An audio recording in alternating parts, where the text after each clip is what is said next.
Bismillahirrahmanirrahim.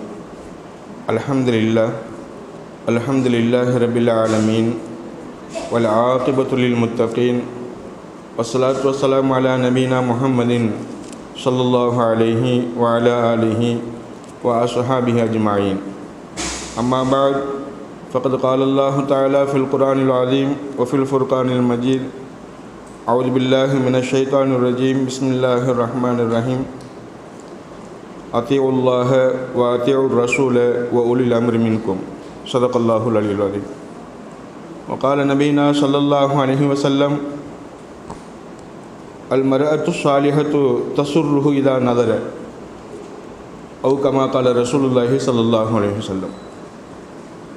அளவற்ற அருளாளனும் நிகரற்ற அன்புடையவனுமாகிய அல்லாஹ்வுடைய திருப்பெயரினாலும் ஸலவாத்தும் ஸலாமும் அண்ணல் எம்பெருமானார் ஸல்லல்லாஹு அலைஹி வஸல்லம் அவர்களின் மீதும் அவர்களை பின்பற்றி வாழ்ந்த ஸஹாபாக்கள், தாபீன்கள், தபா தாபீன்கள், நல்லடியார்கள், ஷுஹதாக்கள், அவுலியாக்கள், மேலும் இங்கே கூடியிருக்கக்கூடிய நம்மவர்கள், இனிமேலும் வரக்கூடியவர்கள், இதை கேட்டுக்கொண்டிருக்கக்கூடியவர்கள் நம் எல்லோரின் மீதும் என்றென்றும் உண்டாவதாக நான் துஆ செய்தவனாகவும் தங்கள் எல்லோருக்கும் சலாம் கூறியும் என்னுடைய இந்த சிறிய உரை ஆரம்பம் செய்கிறேன். அஸ்ஸலாமு அலைக்கும் வரஹ்மத்துல்லாஹி வபரகாத்துஹு. அன்பான தாய்மார்களே, அல்லாஹ்வுடைய பேரருளால் நாம் இந்த ரமலான் மாதத்தினுடைய பகலில் ஒன்று கூடி தினமும் சில செய்திகளை, அல்லாஹ் ரசூலுடைய சொற்களை நாம் நமக்கு மத்தியிலே பரிமாறிக்கொண்டு வருகிறோம், நினைவுபடுத்தி கொண்டு வருகிறோம். இது அல்லாஹ் நமக்கு செய்த ஒரு மாபெரும் கருணையும் ஒரு கிருபையுமாக இருந்து கொண்டிருக்கிறது. சபைகளில் நாம் யோசனை இல்லாமல் போவோமா வேணாமா என்று யோசிக்காமல், கண்டிப்பாக நாம் எனக்கு நன்மை வேண்டும், என்னுடைய பாவங்கள் மன்னிக்கப்பட வேண்டும், நான் இந்த தீனுடைய சபையில் கலந்து கொள்ள வேண்டும் என்ற ஆர்வத்தோடு நாம் வருகிறதே, இது அல்லாஹ் நமக்கு செய்த ஒரு மிகப்பெரிய ஒரு கிருபையாகும். இன்ஷா அல்லாஹ் தொடர்ந்து வரக்கூடிய பாக்கியங்களை அல்லாஹ் நம்ம எல்லோருக்கும் தந்தருள் புரிவானாக. ஆமீன். அன்பு தாய்மார்களே, இப்போ நல்ல மனைவியினுடைய அடையாளங்கள் என்னென்ன, நல்ல பெண்ணினுடைய அடையாளங்கள் என்னென்ன? நல்ல பெண்ணினுடைய அடையாளம்தான் நல்ல மனைவியினுடைய அடையாளமும். நல்ல பெண், ஒரு பெண் நல்ல பெண்ணாக இருந்தால் அந்த பெண் நல்ல மனைவியாகவும் இருப்பாங்க இன்ஷா அல்லாஹ். இப்படிப்பட்ட நல்ல மனைவியினுடைய அடையாளம் என்னென்ன என்பதை நாம் பார்த்து வரும்போது மொத்தம் 14 விஷயங்கள் என்பதாக நம்ம சொன்னோம். ஆனால் இமாம் பெருமக்கள் இன்னும் நிறைய நமக்கு எழுதி காட்டுகிறாங்க. கிட்டத்தட்ட ஒரு 20 விஷயங்கள் பக்கத்தில் நமக்கெல்லாம் அதை எண்ணுவாங்க. அதாவது ஒரு மனைவி, நல்ல மனைவியினுடைய அடையாளம் என்ன என்பதனுடைய அடையாளமாக ஒரு 21 விஷயங்களை நமக்கெல்லாம் கூறி காட்டுவாங்க. அந்த 21 விஷயங்களில் முதல் விஷயம் நேற்று சொன்னோம். முதல் விஷயம் நம்ம ஒரு பெண்ணிட்ட இஸ்லாம் இருக்கணும், ஈமான் இருக்கணும், தக்குவா இருக்கணும். ஒரு பெண்ணிட்ட இஸ்லாம் இருக்கணும், ஈமான் இருக்கணும், தக்குவா இருக்கணும். இஸ்லாம்னா என்னம்மா? வணக்க வழிபாடு, உடல் ரீதியான வழிபாடு, தொழுகை, நோன்பு, ஜக்காத்து, ஹஜ்ஜு, இப்படி உடல் ரீதியான வணக்க வழிபாடு தான் இஸ்லாம். இஸ்லாம்னா என்னம்மா? உடல் ரீதியான வணக்க வழிபாடு. ஈமான்டா என்னம்மா? உள்ளத்தில் உறுதி, உள்ளத்தில் நம்பிக்கை, லா இலாஹ இல்லல்லாஹ் முஹம்மது ரசூலுல்லாஹ், அல்லாஹ் ஒருவன் தான் வணக்கத்திற்குரியவன், முஹம்மது நபி ஸல்லல்லாஹு அலைஹி வஸல்லம் அவங்க அல்லாஹ்வுடைய திருத்தூதராக இருக்கிறாங்க என்று உள்ளத்தில் நம்பி நாவல சொல்வது, இதுதான் ஈமான். இதுதான் என்னம்மா? ஈமான். அப்போ இஸ்லாம்னு சொன்னால் உடல் ரீதியான வணக்கங்கள், நல்லதை செய்வது, கெட்டதை விடுவது, தொழுவது, நோன்பு வைப்பது, ஜக்காத்து கொடுப்பது, ஹஜ்ஜு செய்வது, இது மாதிரி என்னென்ன நல்ல காரியங்கள் இருக்குதோ அனைத்து நல்ல காரியங்களையும் உடலால் செய்வது, இதுதான் இஸ்லாம். கெட்டதை விடுவது, கெட்ட காரியங்களை விடுவது, இதுதான் இஸ்லாம். ஈமான் சொன்னால் உள்ளத்தில் நாம் நம்பிக்கை வைக்கிறது. அல்ஹம்துலில்லாஹ், வந்திருக்கக்கூடிய தாய்மார்கள் உங்கள் எல்லோருக்கும் அல்லாஹ், நம் எல்லோருக்கும் அல்லாஹ் இஸ்லாத்தை தந்திருக்குகிறான், ஈமானுடைய பாக்கியத்தை தந்திருக்குகிறான். இன்ஷா அல்லாஹ் தக்குவாவிலும் நாம் முழுமையாக திகழ வேண்டும் இன்ஷா அல்லாஹ். தக்குவானா என்னம்மா? தக்குவானா என்னம்மா? இறையச்சம். அல்லாஹ் என்னை பார்க்கிறான் என்ற அச்சம். யாரும் பார்க்கவில்லை என்பதை போக்கிவிட்டு அல்லாஹ் என்னை எந்த நேரமும் கண்காணிக்கிறான். தூங்கும் போதும் அல்லாஹ் என்ன பார்க்குறான், தனிமையில் இருந்தாலும் அல்லாஹ் என்ன பார்க்குறான், 4 பேரோடு சேர்ந்து இருந்தாலும் அல்லாஹ் என்ன பார்க்குறான். என்னை யார் கவனிக்கிறாங்களோ கவனிக்கலையோ அல்லாஹ் என்ன கவனிக்கிறான். அன்பு தாய்மார்களே, இந்த தக்குவா நம்மள்கிட்ட இருந்தால் கண்டிப்பாக நம்ம எந்த தப்புமே பண்ண மாட்டோம், எந்த தப்புமே செய்ய மாட்டோம். நிச்சயமாக இந்த தக்குவாவையும் அல்லாஹ் நமக்கு முழுமையாக தந்தருள்வானாக. அல்லாஹ்வுடைய பெரிய கிருபை. தக்குவா இருக்க போய்த்தான் நீங்கள் என்ன செஞ்சுருக்கிறீங்க, இந்த பயான் நிகழ்ச்சியில் வந்து கலந்துருக்கிறீங்க. அப்போ முதல் விஷயம் இந்த மூணும் உங்கள்கிட்ட இருக்குது. இந்த பெண்கள்கிட்ட, தாய்மார்களாகிய உங்கள்கிட்ட கண்டிப்பாக இருக்குது. அல்லாஹுக்கு நன்றி செலுத்திக்கங்க இன்ஷா அல்லாஹ். ரெண்டாவது விஷயம், இதுகாலு சுரூர் அல ஜவுஜ். நிச்சயமாக ஒரு நல்ல மனைவியினுடைய அடையாளமாக ரெண்டாவது அடையாளம் என்னன்னு தெரியுமா? எப்போவுமே அதாவது கணவனை சந்தோஷப்படுத்தி கொண்டே இருக்க வேண்டும். அகலில் பைத், மேலும் வீட்டினரை நம்ம அது புகுந்த வீடுன்னு சொல்லுவோம். எந்த வீட்டுக்கு நாம் மருமகளாக போகிறோமோ அந்த வீட்டில் எப்போவுமே நம்ம என்ன செய்யணும், சந்தோஷத்தை ஏற்படுத்த வேண்டும், மகிழ்ச்சியை ஏற்படுத்த வேண்டும். அதே மாதிரி பில் மவத்தத்தி வர் ரஹ்மா, எதனால் மகிழ்ச்சி ஏற்படுத்தணுமா? உண்மையான பிரியத்தினாலும் இறக்க குணத்தினாலும் நம்ம என்ன செய்யணும், நம்ம வீட்டை சந்தோஷமாக வச்சுக்கிறணும், மகிழ்ச்சியாக வச்சுக்கிறணும். எப்போவுமே கோபதாபங்களோட, எப்போவுமே டென்ஷனாக, எப்போவுமே வெறுப்பாக நாம் நடந்து கொள்ளக்கூடாது. கண்டிப்பாக எந்த பெண் எப்போவுமே சந்தோஷத்தை வெளிப்படுத்துவாளோ, துன்பத்திலும் சந்தோஷத்தை வெளிப்படுத்துவாளோ, நீங்கள் எல்லாம் கேள்விப்பட்டிருப்பீங்க. ஒரு பெண்மணி இருந்தாங்க, ஒரு சஹாபி பெண்மணி. அந்த பெண்மணியினுடைய பிள்ளை வஃபாத் ஆகிட்டாங்க, மவுத் ஆகிட்டாங்க. அன்பு தாய்மார்களே, இப்போ மவுத்தான நேரத்தில் என்ன செய்கிறாங்கம்மா, கணவன் போய் வெளியூருக்கு போய் ரொம்ப நாள் ஆச்சு, ரொம்ப நீண்ட நாள் ஆச்சு. நீண்ட நாள் கழித்து கணவன் வீட்டுக்கு வருகிறார். அப்போ அந்த அதாவது பையன் மவுத்தாயிட்டான். இப்போ பையன் மவுத்தான அந்த நேரத்தில் அந்த மனைவி சொல்கிறாங்க, ரொம்ப நீண்ட நாள் கழித்து என்னுடைய கணவர் வீட்டுக்கு வருகிறார். எனவே பையன் மவுத்தாயிட்டாங்கிற செய்தியை யாரும் சொல்லாதீங்க. யாரும் சொல்ல, ஜனாசா வீட்டில் இருக்குது, பையனுடைய ஜனாசா வீட்டில் இருக்குது. அன்பு தாய்மார்களே, அப்போ அந்த சஹாபி பெண்மணி தன்னுடைய வீட்டில் உள்ள எல்லாத்தையும் சொன்னாங்க. தன் கணவருடைய அம்மாட்ட, தன் கணவருடைய குடும்பத்தினர்கிட்ட எல்லாத்தையும் சொன்னாங்க. மவுத்து செய்தியை நான் சொல்லிக்கிறேன், யாரும் சொல்லாதீங்க. கண்டிப்பாக பையன் மவுத்தாகி கிடக்கிறான், அவன் தூங்குறது மாதிரி இருக்கட்டும், போர்வையை பொத்தி வச்சுருவான், தூங்குறது மாதிரி இருக்கட்டும், மவுத்து செய்தியை எப்போ நான் சொல்லணுமோ அப்போ சொல்லிக்கிறேன் என்பதாக சொல்லிட்டு அந்த மனைவி வந்த கணவரை, நீண்ட நாள் கழித்து வந்த கணவரை வீட்டுக்குள்ளே வருகிறார். வந்து என்ன செய்கிறார், சந்தோஷமாக பேசுகிறார், மகிழ்ச்சியாக பேசுகிறார். சாப்பாடு எடுத்து வைக்கிறாங்க, சாப்பிடுகிறார். அப்போ பையன் எங்கன்னு கேட்குறாங்க, தூங்குறான், பையன் தூங்குறான் என்பதாக சொல்லிட்டாங்க. கடைசியில் என்ன ஆச்சுமா, நீங்கள் கேள்விப்பட்ட சம்பவம் தான், நினைவுபடுத்துகிறேன். அந்த கணவன் மனைவியோடு இருக்குகிறார், தங்குகிறார். அன்னைக்கு நைட் அந்த இரவு பூரா மனைவியோடு தங்குனதோடு மட்டுமல்லாமல் காலையில் தஹஜ்ஜத் நேரத்தில் எந்திரிச்சு குளிச்சு முழுகி தஹஜ்ஜத் தொழுகிற நேரத்தில் கணவரும் எந்திரிச்சு குளிச்சு தஹஜ்ஜத் தொழுகிறார், மனைவியும் குளிச்சு என்ன செய்கிறாங்க, தஹஜ்ஜத்துக்கு தொழுகிறாங்க. தஹஜ்ஜத் தொழுது முடிச்சுட்டு 2 பேரும் உட்கார்ந்து இருக்கும்போது அப்போ தான் மனைவி கேட்குறாங்க. ஏன்னு சொன்னால் உடலால் இருக்கக்கூடிய தேவை, உடலுடைய தேவை, அது மாதிரி வயிற்றினுடைய தேவை. முதல்ல வந்தவங்களுக்கு பசியை போக்குறாங்க அந்த கணவருக்கு, அப்புறம் உடல் தேவையை போக்குறாங்க. உடல் தேவையை போய்க்கு முடிச்சுட்டு இப்போ என்ன செய்கிறாங்க, எந்திரிச்சு 2 பேருமே குளிச்சுட்டு தஹஜ்ஜத் தொழுதுட்டு உட்கார்ந்துருக்கும் போது அப்போ தான் அந்த மனைவி பேச்ச ஆரம்பிக்கிறாங்க, கணவன்கிட்ட பேச்ச ஆரம்பிக்கிறாங்க. ஏங்க, நீண்ட நாள் கழித்து நீங்கள் வந்திருக்கிறீங்க, உங்கள்கிட்ட நான் ஒரு செய்தி ஒன்று கேட்குறேன். என்ன செய்தி தெரியுமா? யாராவது ஒருத்தவங்க நம்மள்கிட்ட அமானிதமாக ஒரு பொருளை ஒப்படைச்சு வச்சா, அமானிதமாக ஒரு பொருளை கொடுத்து வச்சுருந்தா, அந்த பொருளை திரும்ப கேட்கும்போது நம்ம கொடுக்கணுமா கொடுக்கக்கூடாதா அப்படின்னு கேட்டாங்க. அப்போ கணவர் சொன்னார், ஆமாம், அமானிதமாக கொடுத்த பொருளை வச்சுருங்க, அப்புறமா வாங்கிக்கிறேன் அப்படின்னு அமானிதமாக கொடுத்த பொருளை திரும்ப கேட்டால் கொடுத்துடணும் தான், கொடுக்கத்தான் வேணும், அது எப்படி நம்ம இல்லைன்னு சொல்ல முடியும் அப்படின்னு சொல்லும்போது அப்போ தான் சொல்கிறாங்க அந்த மனைவி, ஏங்க, நம்ம பையன் அல்லாஹுவால் கொடுக்கப்பட்ட அமானிதம், அல்லாஹ் நமக்கு அமானிதமாக கொடுத்துருக்குறான்.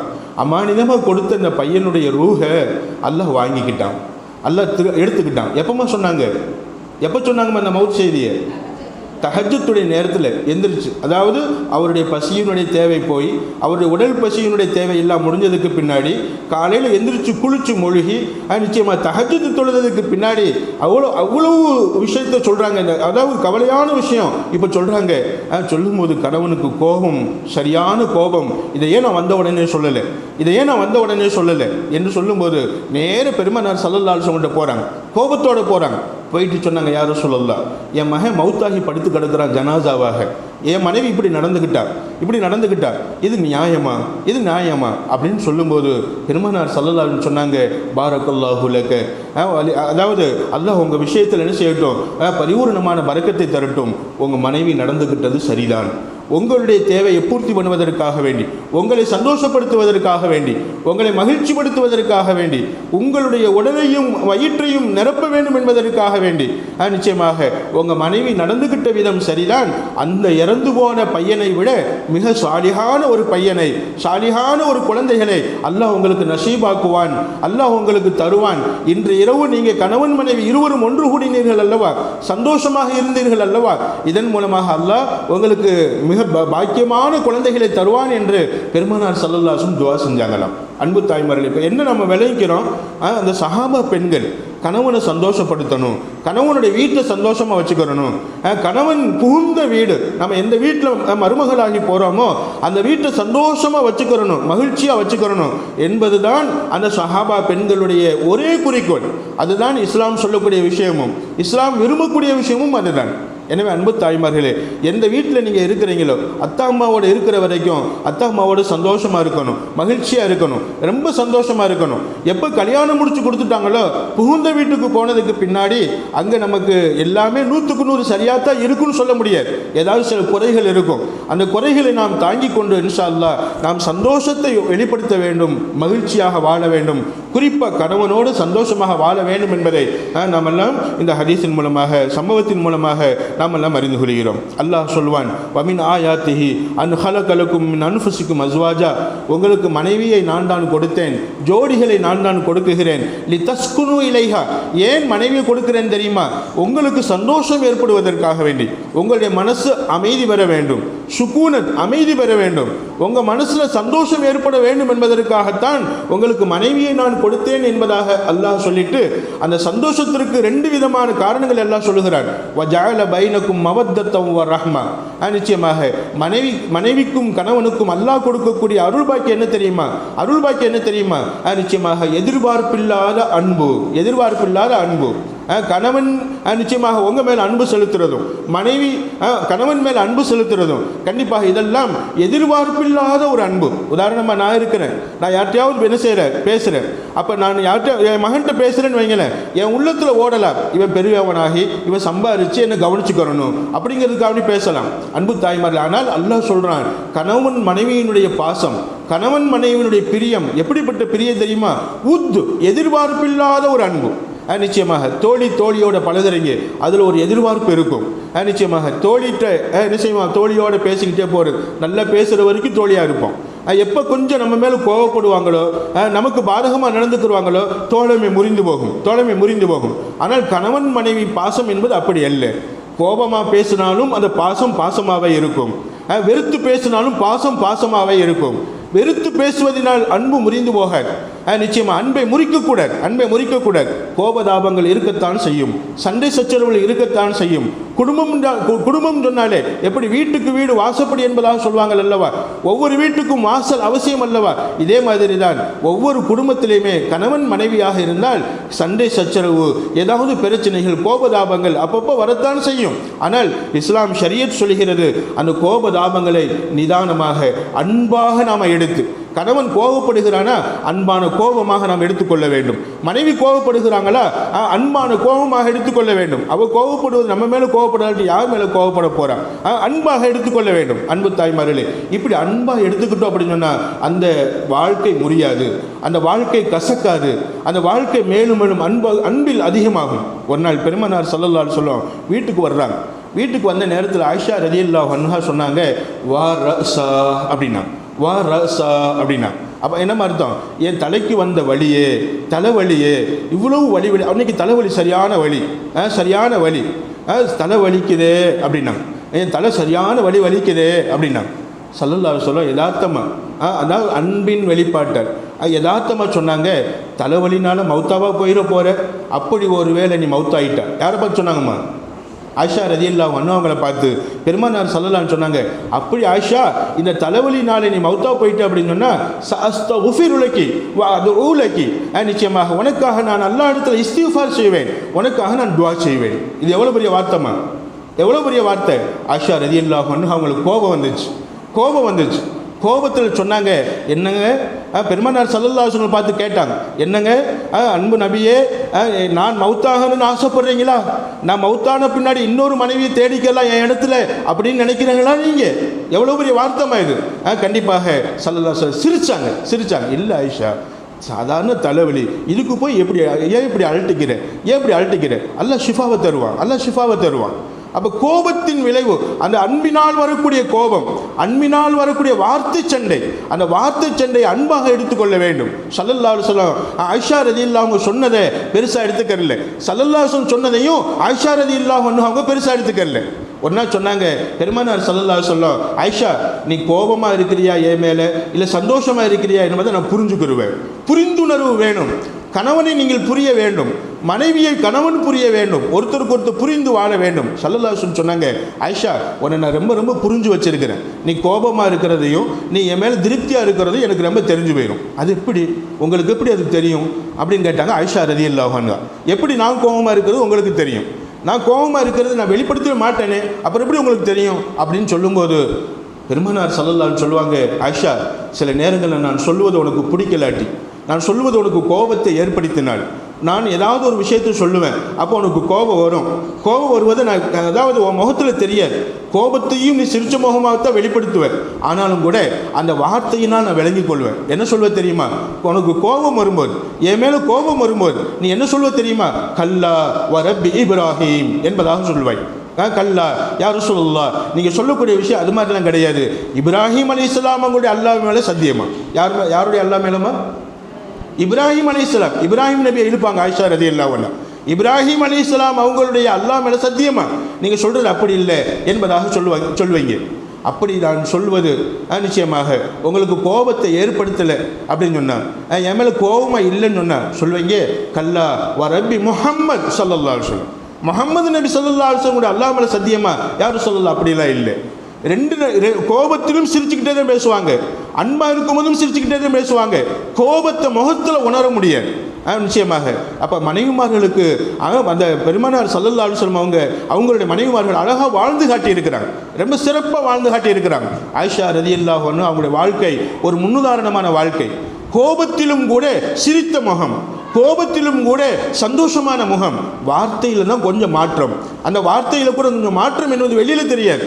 கவனித்து பார்த்து சொன்னாங்க பெருமானார் ஸல்லல்லாஹு அலைஹி வஸல்லம், என் மேலே கோபம்தான், அந்த கோபத்திலும் நீ என் மேலே என்ன செய்கிற, நீ திருப்தியாக இருக்கிற அப்படிங்கிறத நான் தெரிஞ்சுக்கிடுவேன். எப்படி தெரிஞ்சுக்கிறேன்னு சொன்னால், கல்லா வ ரப்பி முஹம்மத் என் பேரை சொல்லுவேன் அப்படின்னு சொல்லும்போது, யார் ரசூலல்லாஹ் அல்லாஹ் என்னை பாதுகாக்கணும், ஒருபோது உங்களை நான் வெறுத்ததே கிடையாது, உங்கள் பேரை மட்டும்தான் நான் மாற்றி சொல்லுவேன்.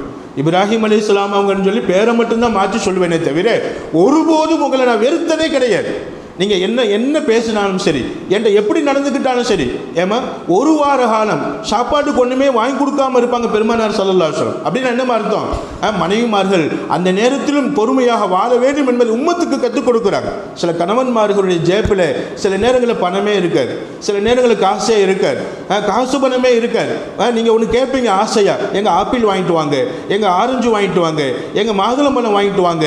நீங்கள் கேட்டதை வாங்கி கொடுக்கக்கூடிய காசு அந்த நேரத்தில் ஜேப்பில் இருக்காரு. ஸல்லல்லாஹு அலைஹி வஸல்லம் அவங்கள்ட்ட நிறைய நேரம் அவங்க ஜேப்பில் பணமே இல்லை, ஜேப்பில் பணமே இருந்ததில்லை.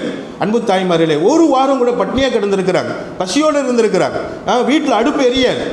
சொல்லுவாங்க ஆயிஷா ரலியல்லாஹு அன்ஹா, ஒருபோதும் ஏன் எங்களுக்கு ஒன்றுமே வாங்கி தர மாட்டீங்க, கோபப்பட்டதே இல்லை. அந்த பசியிலும் சிரித்த முகம், அந்த பசியிலும் நம்ம கணவரின் மேலே அன்பு, கணவன் மேலே ஒரு பாசம். இதுதான் எதிர்பார்ப்பில்லாத ஒரு அன்பு, எதிர்பார்ப்பில்லாத ஒரு பாசம். இதுதான் ரஹ்மத், இரக்க குணம். மனைவிட்ட இந்த ரெண்டும் இருக்க வேண்டும்.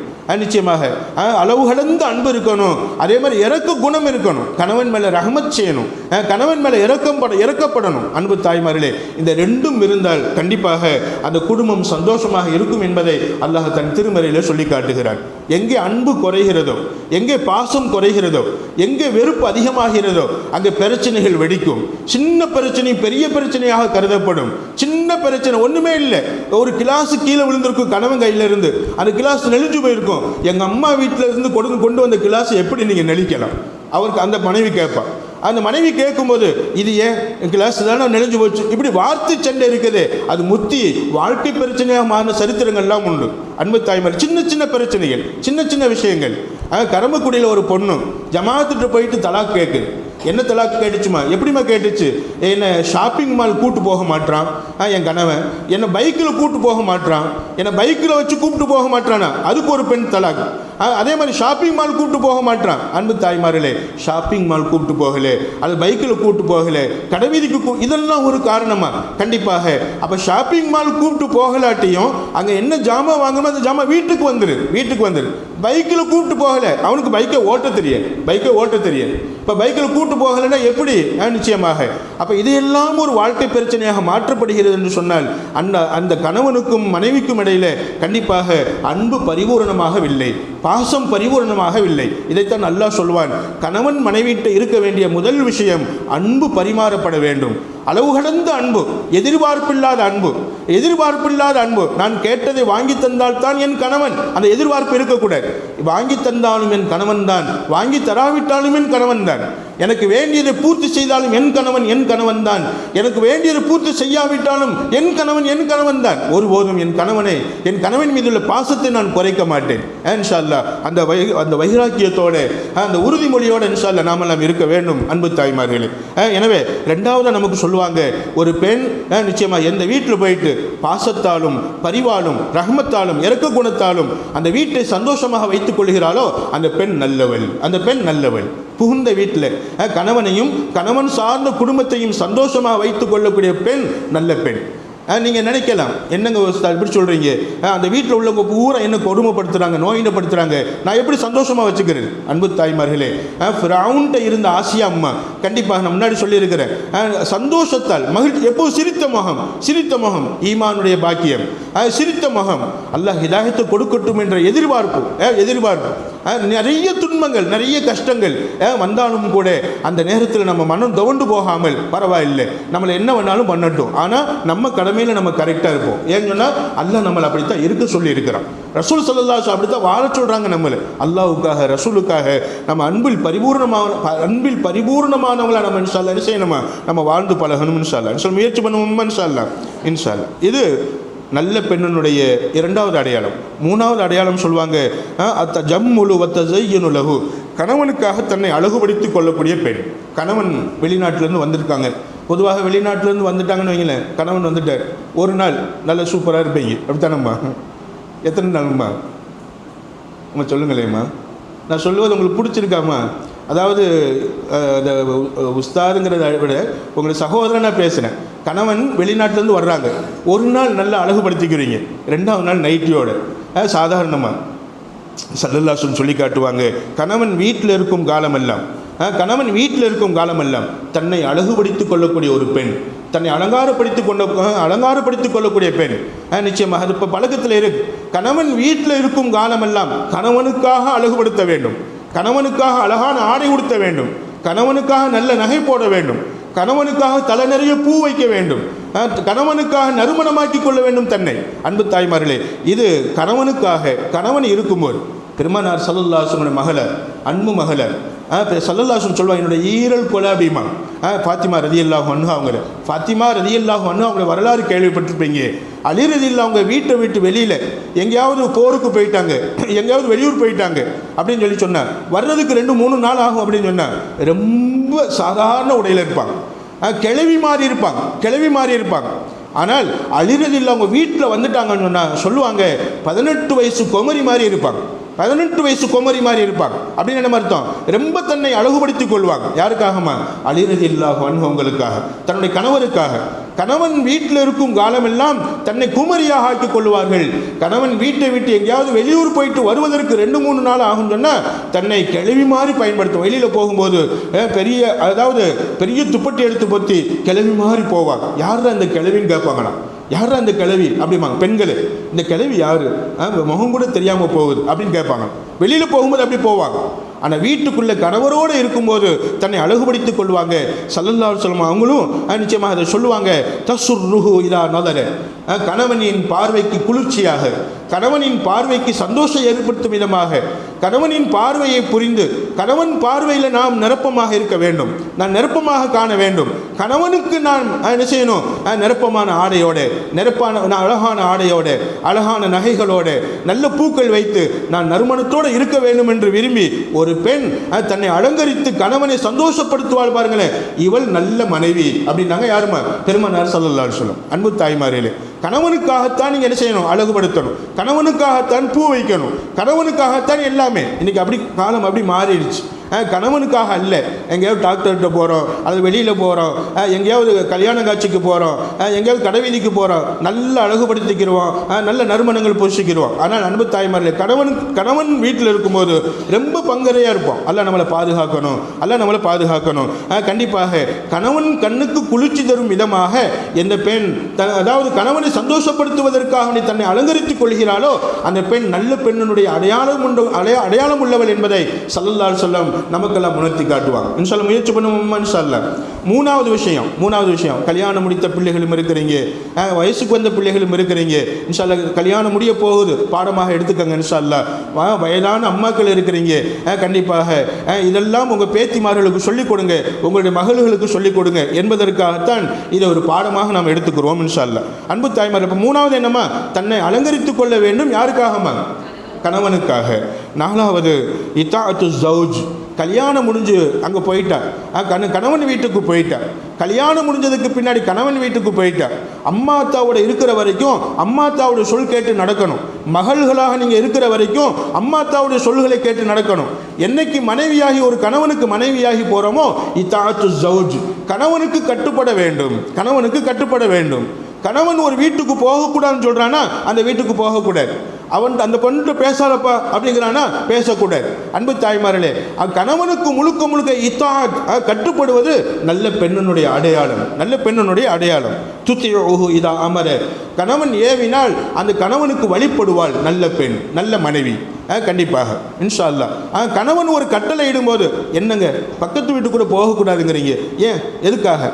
நிச்சயமா அப்படின்னு சொல்லி என்ன செய்யக்கூடாதுமா? எதிர்த்து பேசக்கூடாது. போகக்கூடாதுன்னு சொல்கிறானா பக்கத்து வீட்டினருடைய குணம் என்ன என்பது அவங்களுக்கு தான் தெரியும். பக்கத்து வீட்டுக்காரவங்களுடைய குணாதிசயங்கள் என்ன என்பது அவங்களுக்கு தான் தெரியும். அந்த குணாதிசயங்களை விளங்கி எப்பா அந்த பெண் சரியில்லைப்பா, அந்த பெண்ணோட பழகாத அப்படின்னு கணவன் சொன்னால் சரிங்க, அது ஒரு வார்த்தையோடு முடிஞ்சிச்சு. ஏன் பேசக்கூடாதுங்கிறீங்க? என்னத்துக்கு நீங்கள் அந்த பொண்ணுகிட்ட அப்படி இப்படி சொல்லி நம்ம எதிர்த்து பேசணும் அப்படின்னு சொன்னால் மனமுறிவுக்கு காரணமாகிடும், வெறுப்புக்கு காரணமாகிவிடும். அப்போ ஒரு நல்ல பெண் கணவன் என்ன உத்தரவிடுகிறானோ அந்த உத்தரவுக்கு வழிபட வேண்டும். ஒரு சஹாபி பெண்மணி இருந்தாங்க. அந்த சஹாபி பெண்மணியினுடைய கணவர் வெளியூர் போயிட்டாங்க. அந்த நேரம் பார்த்து அத்தா மவுத், தந்தை மவுத். தந்தை மௌத்தானதுக்கு பின்னாடி பெருமானார் ஸல்லல்லாஹு அலைஹி வஸல்லம் கேட்டு அனுப்புகிறாங்க, சட்டம் கேட்டு அனுப்புகிறாங்க. யார் ரசூலல்லாஹ், என் கணவர் வீட்டில் இல்லை, என் கணவர் வெளியூர் போயிட்டார், எங்கள் அத்தா மவுத்து, எங்கள் அத்தாவுடைய ஜனாசாவை நான் பார்க்க போகவா வேணாமா அப்படின்னு சட்டம் கேட்குறாங்க. ஸல்லல்லாஹு அலைஹி வஸல்லம் சொன்னாங்க, அன்பு தாயே, அன்பு மகளே, நீ உன் வீட்டிலே தங்கி கணவனுடைய அனுமதி இல்லாமல் வீட்டை விட்டு தந்தை மரணத்துக்கு கூட போகாது. கண்டிப்பாக அதில் அல்லாஹ் உனக்கு பரக்கத்தை வைத்திருக்கிறான், உனக்கு ரஹமத்தை வைத்திருக்கிறான், உன் அத்தாவுக்கும் நன்மை கிடைக்கும் என்பதை பெருமானார் சொன்ன உடனே வீட்டிலே தங்கிட்டான். யோசிச்சு பாருங்களேன், தந்தை மரணம், அதுவும் ஒரு ஊர், அந்த ஊருக்குள்ளே தான், ஒரு ஊருக்குள்ளே 4-5 தெருக்கள் தள்ளி வீடு, அத்தாவுடைய வீடு. யோசிச்சு பாருங்களேன் எப்படி வாழ்ந்திருப்பாங்க சஹாபா பெண்கள். அப்போ கணவன் சொல்லலைங்கிறதுக்காக வேண்டி கணவன் அனுமதி கேட்கல அவங்கள்ட்ட. இப்போ தானே ஃபோனு, அப்போ எந்த ஃபோன் இருக்குது? கண்டிப்பாக எங்கே இருக்கிறார் என்ன விவரம்னு தெரியல, பரவாயில்ல போகலாட்டியும் பரவாயில்ல, நம்ம அல்லாஹுக்காக என்ன செஞ்சிடுவோம், வீட்டிலே இருந்துருவோம் அப்படின்னு சொல்லி இருந்துட்டாங்க. ஸல்லல்லாஹு அலைஹி வஸல்லம் சொல்லுவாங்க, அந்த ஜனாசாவை குளிப்பாட்டி அடக்கம் செய்யும் போது அந்த அடக்கத்தில் பல மலக்குமார்கள் கலந்து கொள்வதை நான் என் கண்களால் பார்த்தேன். ஏன் சொன்னால் அந்த மகனின் பரக்கத்தினால். கணவனுடைய சொல்லை கேட்காமல், அதாவது கணவன்ட்டு அனுமதி வாங்காமல் என் தந்தையினுடைய ஜனாசாவில் கூட நான் கலந்து கொள்ள மாட்டேன் என்று உறுதி மனப்பான்மையோடு இருந்த அந்த பெண்ணினுடைய அந்த மகளுடைய பரக்கத்தினால் அத்தாவுடைய ஜனாசாவுக்கு அல்லாஹ் ரஹமத் செய்கிறார். பல ரஹமத்துடைய மலக்குமார்கள் வந்து கலந்துக்கிட்டாங்கன்னா அந்த ஜனாசாவில். இன்ஷா அல்லாஹ் முயற்சி பண்ணுவோம் இன்ஷா அல்லாஹ். அன்பு தாய்மார்களே, இப்போ உள்ள கணவன்மார்கள் அப்படி சொல்லவில்ல மாட்டாங்க. ஆனால் உங்களோட ஃபோன் இருக்குது, உடனே நம்ம கேட்டுருவோம். அல்ல நீண்ட ஆயுளை கொடுக்கணும் நம்மளுடைய தாய் தகப்பனுக்கு, நம்ம சொந்த பந்தங்களுக்கு. கண்டிப்பாக எங்கே போனாலும் கணவனுடைய அனுமதி இல்லாமல் நம்ம போகக்கூடாது. கணவனுடைய அனுமதி இல்லாமல் எதையும் செய்யக்கூடாது. நிச்சயமாக கணவன் சொன்னதை அவனுடைய அனுமதி இல்லாமல் எதையும் செய்யக்கூடாது. அதே மாதிரி அவன் உத்தரவை கரெக்டாக நம்ம நிறைவேற்றணும். இந்த இடத்துக்கு போகாதன்னு போகக்கூடாது, இந்த வீட்டுக்கு போகாதன்னு போகக்கூடாது, அத்தா வீட்டுக்கு போகாதுன்னு சொன்னாலும் கூட அதையும் கூட என்ன செய்யணும், அப்படி சொல்கிறதுக்கு அவனுக்கு என்ன செய்யலை, நல்ல பண்பாடு இல்லை, கணவன்கிட்ட உள்ள நல்ல பண்பாடு இல்லை அப்படின்னு இருந்த போதிலும் கூட ஒருவேளை அவன் சொல்கிறான்னு வைங்களேன், கண்டிப்பாக பரவாயில்லை, அல்ஹம்துலில்லாஹ், அத்தாவுக்கு அல்லாஹ் ரஹ்மத் செய்யட்டும். நிச்சயமாக அன்பு தாய்மார்களே, அப்போ என்ன செய்யறதுமா, கணவனுடைய உத்தரவுக்கு வழிபட்டு நடக்க வேண்டும். நிச்சயமாக கணவனுடைய உத்தரவுக்கு முழுக்க முழுக்க வழிபட்டு நடப்பது இது அல்லாஹ்வுடைய ரஹமத்தை பெற்றுத்தரும். ஃபாத்திமா ரலியல்லாஹு அன்ஹா அவங்கள்ட்ட சொல்லுவாங்க, அதாவது ஃபாத்திமா, நீ சொர்க்கத்தினுடைய தலைவி, சொர்க்கத்தினுடைய தலைவி தான் சொர்க்கத்துக்குள்ளே உள்ளே போகணும் முதல்ல. ஆனால் உனக்கு முன்னாடி ஒரு ஃபாத்திமா உள்ளே போவாங்க, உனக்கு முன்னாடி ஒரு ஃபாத்திமா உள்ளே போவாங்க, சொர்க்கத்துக்குள்ளே போவாங்க. அப்படியா, அந்த ஃபாத்திமா யார் யாரும் சொல்லலாம் அப்படின்னு கேட்டாங்க மகன். அப்போ சொன்னாங்க, இந்த மாதிரி இந்த வீட்டில் உள்ள ஃபாத்திமா அப்படின்னா. போகிறாங்க, அந்த வீட்டுக்கு போகிறாங்க.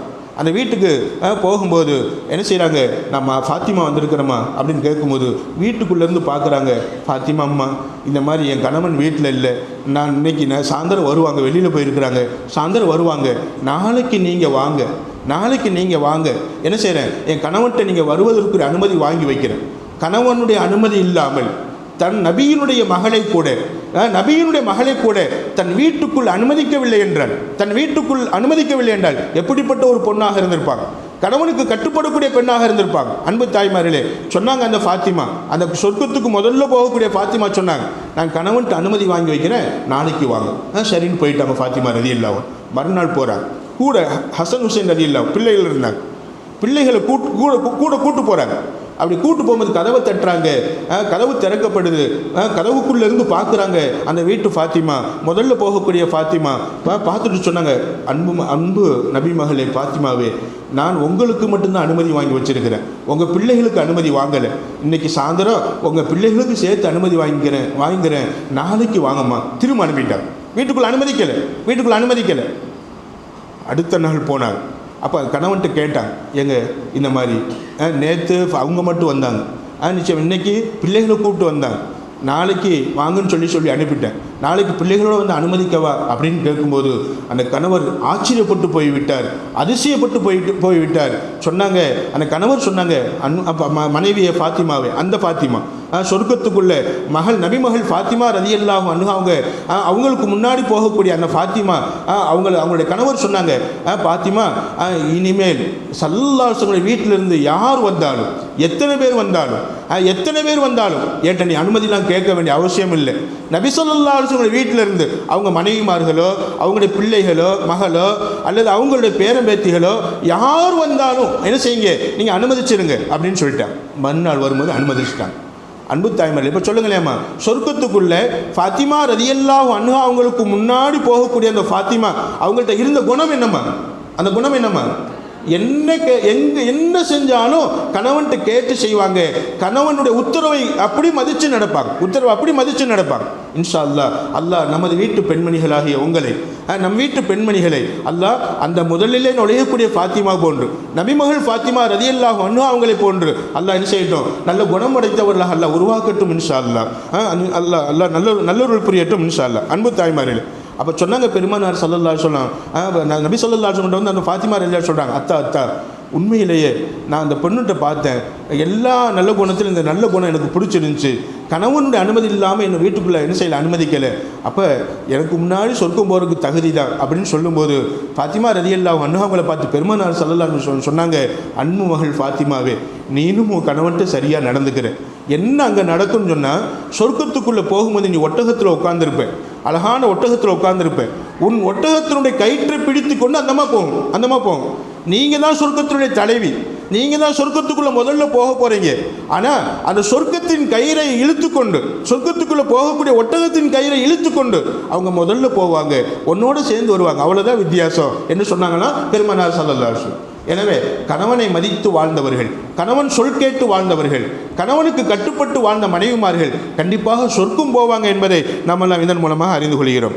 அன்பு தாய்மார்களே, அப்போ நாம் என்ன செய்யணுமா, கண்டிப்பாக கணவனுக்கு முழுக்க வழிபடணும், கணவனுடைய உத்தரவுக்கு வழிபடணும், இது நம்மளுடைய கடமை என்பதை நாமெல்லாம் அறிய கடமைப்பட்டவர்களாக இருக்கிறோம். அஞ்சாவது விஷயம் அல்லாஹ் துகாலிஃப ஸௌஜ ஃபீ நஃப்ஸிஹா வ மாலிஹா பிமா யக்ரஹ். அல்லாஹ் துகாலிஃப ஸௌஜ, கணவனுக்கு ஒருபோதும் மாறு செய்யக்கூடாது, கணவனுக்கு மாறு செய்யாமல் இருக்கணும். ஃபீ நஃப்ஸிஹா, தன்னுடைய நஃப்ஸுடைய தன் விஷயத்திலே, அல்லது வமாலிஹா தன்னுடைய பொருளாதாரத்தில் கணவன் நமக்கு காசு பணம் கொடுத்துறார், நிறைய ஆயிரக்கணக்காக கொடுத்து வச்சிருக்கிறார், ஆயிரக்கணக்காக பணம் அனுப்புகிறார். என்ன செஞ்சிடக்கூடாதுமா, இந்த பணத்தை முறையற்ற முறையில் நம்ம செலவழிச்சிட்டு தவறான கணக்கு காமிச்சு அந்த கணவனை ஏமாற்றணும் அப்படிங்கிற எண்ணம் நம்மள்கிட்ட வந்துடக்கூடாது. ஸல்லல்லாஹு அலைஹி வஸல்லம் சொல்லுவாங்க, அல்லாஹ் துகாலிஃப ஸௌஜ, கணவனை ஏமாற்றாமல் இருக்கக்கூடிய பெண் நல்ல பெண், கணவனுக்கு மாறு செய்யாத பெண் நல்ல பெண். நிச்சயமாக எந்த விஷயத்திலுமா ஃபி நஃப்ஸிஹா, தன்னுடைய நஃப்ஸினுடைய விஷயத்தில், தன்னுடைய மனசுக்குள்ள கணவனுக்கு மாற்றமான எண்ணம் கூட, கணவனுக்கு மாற்றமான எண்ணம் கூட அதாவது திருமணம் முடிஞ்சிருச்சு, திருமணம் முடிஞ்சதுக்கு பின்னாடி இன்னொரு ஆணை நாம் நினைத்து கொண்டிருப்பது, அல்லது இன்னொரு ஆணை பார்ப்பது, அல்லது இன்னொரு ஆணுடைய படத்தை பார்த்து ரசிப்பது, இது மாதிரியான கணவன் எனக்கு அமையவில்லை என்பதாக. அப்போ நம்ம என்ன செய்வதுமா, கணவனுக்கு பாதகமான எண்ணத்தை மனசில் கொண்டு வராமல் இருப்பது நல்ல பெண்ணினுடைய அடையாளம். எனக்கு எப்படிப்பட்ட கணவனாக இருந்தாலும் சரி, அவன் கருப்போ நெட்டையோ குட்டையோ எப்படிப்பட்ட கணவனாக இருந்தாலும் அல்லாஹ் எனக்கு அமைச்சு தந்துட்டானா, இதுதான் என் கணவன் என்பதாக முடிவு செய்யப்பட்டுருச்சா, நிக்காஹ் ஓதப்பட்டுருச்சா, கண்டிப்பாக அதுதான் என் கண்ணுக்கு குளிர்ச்சியான கணவன் அவன் மட்டும்தான். அவனை தவிர வேறு எந்த ஒரு ஆணுக்கும் இந்த நஃப்ஸில் இடம் கிடையாது. அல்லாஹ் ரசூலுக்கு அடுத்து, அல்லாஹ் ரசூலுக்கு அடுத்து என் தாய் தந்தை, என் தாய் தந்தை எல்லாம் அடுத்து கண்டிப்பாக என்னுடைய கணவர், என்னுடைய கணவர். அன்பு தாய்மார்களே, எப்போ இன்னொன்று சொல்லுவாங்க, எப்போ திருமணம் முடிஞ்சிருச்சோ அல்லாஹ் ரசூலுக்கு அடுத்து கணவன் வந்துடுவாங்க. கணவனுக்கு அடுத்து தான் தாய் தந்தை, கணவனுக்கு அடுத்து தான் தாய் தந்தை. அன்பு தாய்மார், இப்போ கணவனுக்கு செய்ய வேண்டிய கடமைகள் அவ்வளவு இருக்குது. கணவனுக்கு பாதகமான எண்ணத்தை நம் எண்ணத்தில் கொண்டு வராமல் இருப்பது நல்ல பெண்ணினுடைய அடையாளம். எத்தனாவது அடையாளமா? அஞ்சாவது அடையாளம். கணவனுக்கு பாதகமான எண்ணத்தை கொண்டு வரக்கூடாது, கணவன் பொருளில் மோசடி பண்ணிடக்கூடாது, கணவனுடைய சொத்துல, கணவனுடைய செல்வத்தில், அவன் கொடுக்கக்கூடிய காசு பணத்தில் என்ன செஞ்சிடக்கூடாதுமா, கண்டிப்பாக மோசடி செஞ்சிடக்கூடாது. இப்படி மோசடி செய்யாமல் வாழக்கூடிய ஒரு பெண், கணவனுடைய சொத்துல, அதாவது செல்வத்திலும், கணவன் அனுபவிக்கக்கூடிய இந்த உடலிலும் நிச்சயமாக கணவனுக்கு பாதகமான செயல்பாடுகளை நம்ம மனசளவுல கொண்டு வந்துடக்கூடாது என்பதை பெருமானார் ஸல்லல்லாஹு அலைஹி வஸல்லம் ஹதீஸின் மூலமாக நமக்கெல்லாம் இமாம் பெருமக்கள் எழுதி காட்டுவாங்க. அன்பு தாய்மார்களே, எனவே எப்போ நிக்காஹ் முடிஞ்சிருச்சோ, நிக்காஹ் முடிந்ததுக்கு பின்னாடி நம்மளுடைய காது, நம்மளுடைய நாவு, நம்மளுடைய உள்ளம், நம்முடைய உடம்பு, இதையெல்லாம் நாம் பாதுகாத்து கொள்ள வேண்டும். நிக்காஹ்னா என்னம்மா? நேற்று சொன்னேன், நிக்காஹ்னா என்னம்மா? ஆமாம், நிக்காஹ்னா என்னம்மா? நிக்காஹுக்கு என்ன பொருள்? உடலும் உடலும் ஒன்று சேருதல், உள்ளமும் உள்ளமும் ஒன்று சேருதல். இப்போ இது நிக்காவுடைய பொருள். நிக்காவுடைய பொருளை நம்ம ஒன்று சேருதல் என்பதாக பொருள். நிக்காவுக்கு என்ன பொருள்மா? ஒன்று சேருதல் அப்படின்னு தான் பொருள். கண்டிப்பாக அதுக்கு இன்னொரு நோக்கம் சொல்லுவாங்க. நிக்காவுடைய நோக்கம் என்ன? நிக்காவுடைய நோக்கம் என்ன? வந்திருக்கக்கூடிய தாய்மார்கள் நல்லா புரிஞ்சுக்கங்க இன்ஷா அல்லாஹ். நிக்காவுடைய நோக்கம் என்ன? உதாரணமாக ஒரு கடையில் ஒரு மாத்திரை வாங்குறீங்க, கால்பால் மாத்திரை வாங்குகிறோம். கால்பால் மாத்திரை வாங்குவதனுடைய நோக்கம் என்ன? நோக்கம் என்னம்மா? ஒன்று காய்ச்ச போகணும், அல்லது தலைவலி போகணும், அல்லது கைகால் வலி போகணும். அப்போ கால்பால் என்னென்ன வலிகளுக்காக, என்னென்ன நோய்களுக்காக பயன்படுத்தப்படுமோ அந்த நோய் போகிறதுக்காக நான் போடுகிறேன். அந்த மாத்திரையுடைய நோக்கம் அறிஞ்சு அந்த மருந்தை சாப்பிட்றோம். இதே மாதிரி தான் ஒவ்வொரு பொருளுக்கும் ஒரு நோக்கம் இருக்குது, ஒவ்வொரு பொருளுக்கும் ஒரு நோக்கம் இருக்குது. நிக்காஹுடைய நோக்கம் என்ன? இந்த நிக்காஹுடைய நோக்கம் தெரியாததினால் கணவன் தப்பு செய்கிறான். நிக்காஹுடைய நோக்கம் தெரியாததினால் பெண்கள் தப்பு செய்கிறாங்க. அப்போ நிக்காஹுடைய நோக்கத்தை அறிந்து கண்டிப்பாக கணவனுக்கு மாறு செய்யாமல் வாழக்கூடிய பெண் நல்ல பெண். நிக்காஹுடைய நோக்கம் என்னம்மா? நிக்காஹுடைய நோக்கம் ஒரே நோக்கம்தான், கணவனுக்கும் அதுதான், பொண்ணுக்கும் அதுதான். தன்னுடைய கண்ணை, தன்னுடைய கல்பை, தன்னுடைய கண்ணு, ரெண்டாவது என்னம்மா? தன்னுடைய உள்ளம், தன்னுடைய உடம்பு, கண்ணு, அதே மாதிரி கல்பு, நிச்சயமாக அதாவது உள்ளம், நம்மளுடைய உடம்பு, இந்த மூணையுமே ஹராமான விஷயங்களிலிருந்து பாதுகாப்பதற்குத்தான் நான் ஒரு கணவனை, ஒரு ஆணை என்னுடைய கணவனாக முடிக்கிறேன். நான் அதான் கணவனாக ஏற்றுக்கொள்கிறேன். கபில்து, நான் ஏற்றுக்கொள்ளி. உங்கள்கிட்ட வந்து கபில்துன்னு கேட்டுப்பாங்க பெண், அதாவது பெண்ணிட்ட கையெழுத்து வாங்கும்போது என்ன சொல்லுவாங்கம்மா? இன்னாருடைய மகனை உன்னுடைய கணவனை நான் ஏற்றுக்கிறியாமா அப்படின்னு கேட்கும்போது வெக்கத்தோடு சொல்லியிருப்பீங்க, நான் ஏற்றுக்கொள்கிறேன், நான் கபூல் செய்கிறேன், நான் ஒப்புக்கொள்கிறேன். 3 தடவை சொல்லியிருப்பீங்க. இதே மாதிரி அவனும் சொல்லியிருப்பான், மாப்பிள்ளையும் சொல்லியிருப்பார். 2 பேருமே நான் ஏற்றுக்கொள்கிறேன், மனைவியாக ஏற்றுக்கொள்கிறேன் மாப்பிள்ளை சொல்வார். மணமகனாக, கணவனாக ஏற்றுக்கொள்கிறேன் அப்படின்னு நீங்கள் சொல்வீங்க. ஏற்றுக்கொள்கிறேன்ங்கிறதுக்குள்ள நோக்கம் என்ன? கணவனாக ஏற்றுக்கொள்கிறேன் என்று மனைவி சொல்வதற்கும், மனைவியாக ஏற்றுக்கொள்கிறேன் என்று கணவன் சொல்வதற்கும் நோக்கம் என்ன? நிக்காஹுடைய நோக்கம் என்ன? 3 விஷயங்களை, கண்ணை, கல்பை, உள்ளத்தை, உடலை ஹராமான விஷயங்களிலிருந்து பாதுகாத்து ஹலாலான அடிப்படையில் வாழ்ந்து நான் அல்லாஹ்வுடைய திருப்தியை பெற்று சுவனம் செல்ல வேண்டும். என்னம்மா நோக்கம்? கண்ணை, கல்பை, உடலை ஹராமான விஷயங்களிலிருந்து பாதுகாத்து, ஜினா போன்ற, விபச்சாரம் போன்ற ஹராமான விஷயங்களிலிருந்து பாதுகாத்து, அதாவது அல்லாஹ்வுடைய திருப்தியை பெற்று சொர்க்கம் போவதுதான் என்னுடைய நோக்கம், நிக்காவுடைய நோக்கம். வெறும் நிக்காஹ் என்பது ஆணும் பெண்ணும் ஒன்று சேருவதற்காக அல்ல. கண்டிப்பாக நிக்காவுடைய நோக்கம் என்னமா? ஹராமான ஜினா போன்ற விஷயங்களிலிருந்து. எப்போ நிக்கா முடிச்சிட்டோமோ இந்த கண்ணு ஆபாசமான விஷயங்களை பார்க்கக்கூடாது. வீடியோவின் மூலமாகவோ அல்லது நேரடியாகவோ மற்ற ஆண்களுடைய அழகையோ பெண்களுடைய அழகையோ கண்டிப்பாக இந்த கண் பார்க்கக்கூடாது. இதுதான் நிக்காவுடைய நோக்கம். நிக்காவுடைய நோக்கம் நமது உடல் உறுப்புகளை, நம்மளுடைய உள்ளத்தையும் உடலையும் ஹராமான விஷயங்களிலிருந்து பாதுகாத்து அல்லாஹ்வுடைய திருப்தியை பெற்று சொர்க்கம் போக வேண்டும். இதுதான் நிக்காவுடைய நோக்கம். இந்த நிக்காவுடைய நோக்கம் அறிஞ்சு கணவனுக்கு மாறு செய்யாமல் வாழ்வது கண்டிப்பாக நல்ல பெண்ணினுடைய குணம். எத்தனாவது குணமா? 5வது குணம் என்பதாக நமக்கெல்லாம் அதாவது விளக்கி காட்டுவாங்க. 5வது குணம் என்னமா? நிக்காவுடைய நோக்கம் அறிஞ்சு கணவனுக்கு மாறு செய்யாமல் தன்னுடைய நஃப்ஸாலும் மனசாலும் அதே மாதிரி கணவனுடைய சொத்திலும் செல்வத்திலும் கணவனுக்கு மாறு செய்யாமல் வாழ்வது 5வது நல்ல மனைவியினுடைய அடையாளம் என்பதை நமக்கெல்லாம் எழுதி காட்டுவாங்க. 6வது வதூதுன் குழந்தை பெற்றுக்கொள்வது. கல்யாணம் முடிஞ்சிருச்சு, திருமணம் முடிஞ்சிருச்சு. ஸல்லல்லாஹு அலைஹி வஸல்லம் சொல்லுவாங்க, தஸவ்வஜுல் வதூத, அதிகமாக குழந்தை பாக்கியம் உள்ள பெண்களை முடிச்சுக்கோங்க, திருமணம் முடிச்சுக்கோங்க. நிச்சயமாக வதூத, பாசமாக பேசக்கூடியவங்க, பாசம் செலுத்தக்கூடியவங்க. அந்த வீட்டில் அம்மா நல்லா பாசமாக பேசுகிறாங்களா, அக்கா நல்லா பாசமாக பேசுகிறாங்களா, ஒரு வீட்டில் பாசத்தோடு நடந்துக்கிறாங்களா, கண்டிப்பாக அந்த பொண்ணும் பாசத்தோடு இருப்பாங்க. இப்படிப்பட்ட அந்த பாசம் செலுத்தக்கூடிய ஒரு பெண்ணை நீங்கள் தேடி பார்த்து அதிகமாக குழந்தை பெற்றுக்கொள்ளக்கூடிய பெண்ணை நீங்கள் பார்த்துட்டு செய்யுங்க, திருமணம் முடிச்சுக்கோங்க. ஃபைன்னி முக்காசிரு மிக்குமுல் உமம, அதிகமாக குழந்தை பெற்றுக்கிற அந்த குடும்பத்தை பார்த்து நான் மறுமை நாளில் பெருமைப்படக்கூடியவனாக இருக்கிறேன். குழந்தை பெற்றெடுத்தவங்களை பார்த்து நான் பெருமைப்படக்கூடியவனாக இருக்கிறேன். அல்லாஹ் குழந்தை இல்லாதவர்களுக்கு அல்லாஹ் குழந்தைகளை நசீபாக்கட்டும் இன்ஷா அல்லாஹ். அப்படி ஒருவேளை திருமணம் முடிஞ்சிருச்சுன்னு சொன்னால் குழந்தை கொஞ்சம் தாமதமாக பெற்றுக்கறலாம். குழந்தை கொஞ்ச நாள் ஹாயாக இருந்துட்டு, சந்தோஷமாக இருந்துட்டு, மகிழ்ச்சியாக இருந்துட்டு, கொஞ்சம் 2 வருஷம் கழிச்சு அல்லது 3 வருஷம் கழிச்சு குழந்தை பெற்றுக்கலாம். கணவன் மனைவி பேசிக்கொள்ளக்கூடிய பேச்சுக்களில் இப்போ டீசெண்டாக, அதாவது புதுசாக கல்யாணம் இப்போ முடிக்கிற பிள்ளைய பேசிக்கிற பேச்சுக்களில் இது ஒன்று. அன்பு தாய்மார்களே, அவங்க நிக்காஹ் முடிஞ்சதுக்கு பின்னாடி அல்லாஹ் நமக்கு உடனே குழந்தையை நசீபாக்கணும், குழந்தையை நமக்கு கொடுக்கணும்.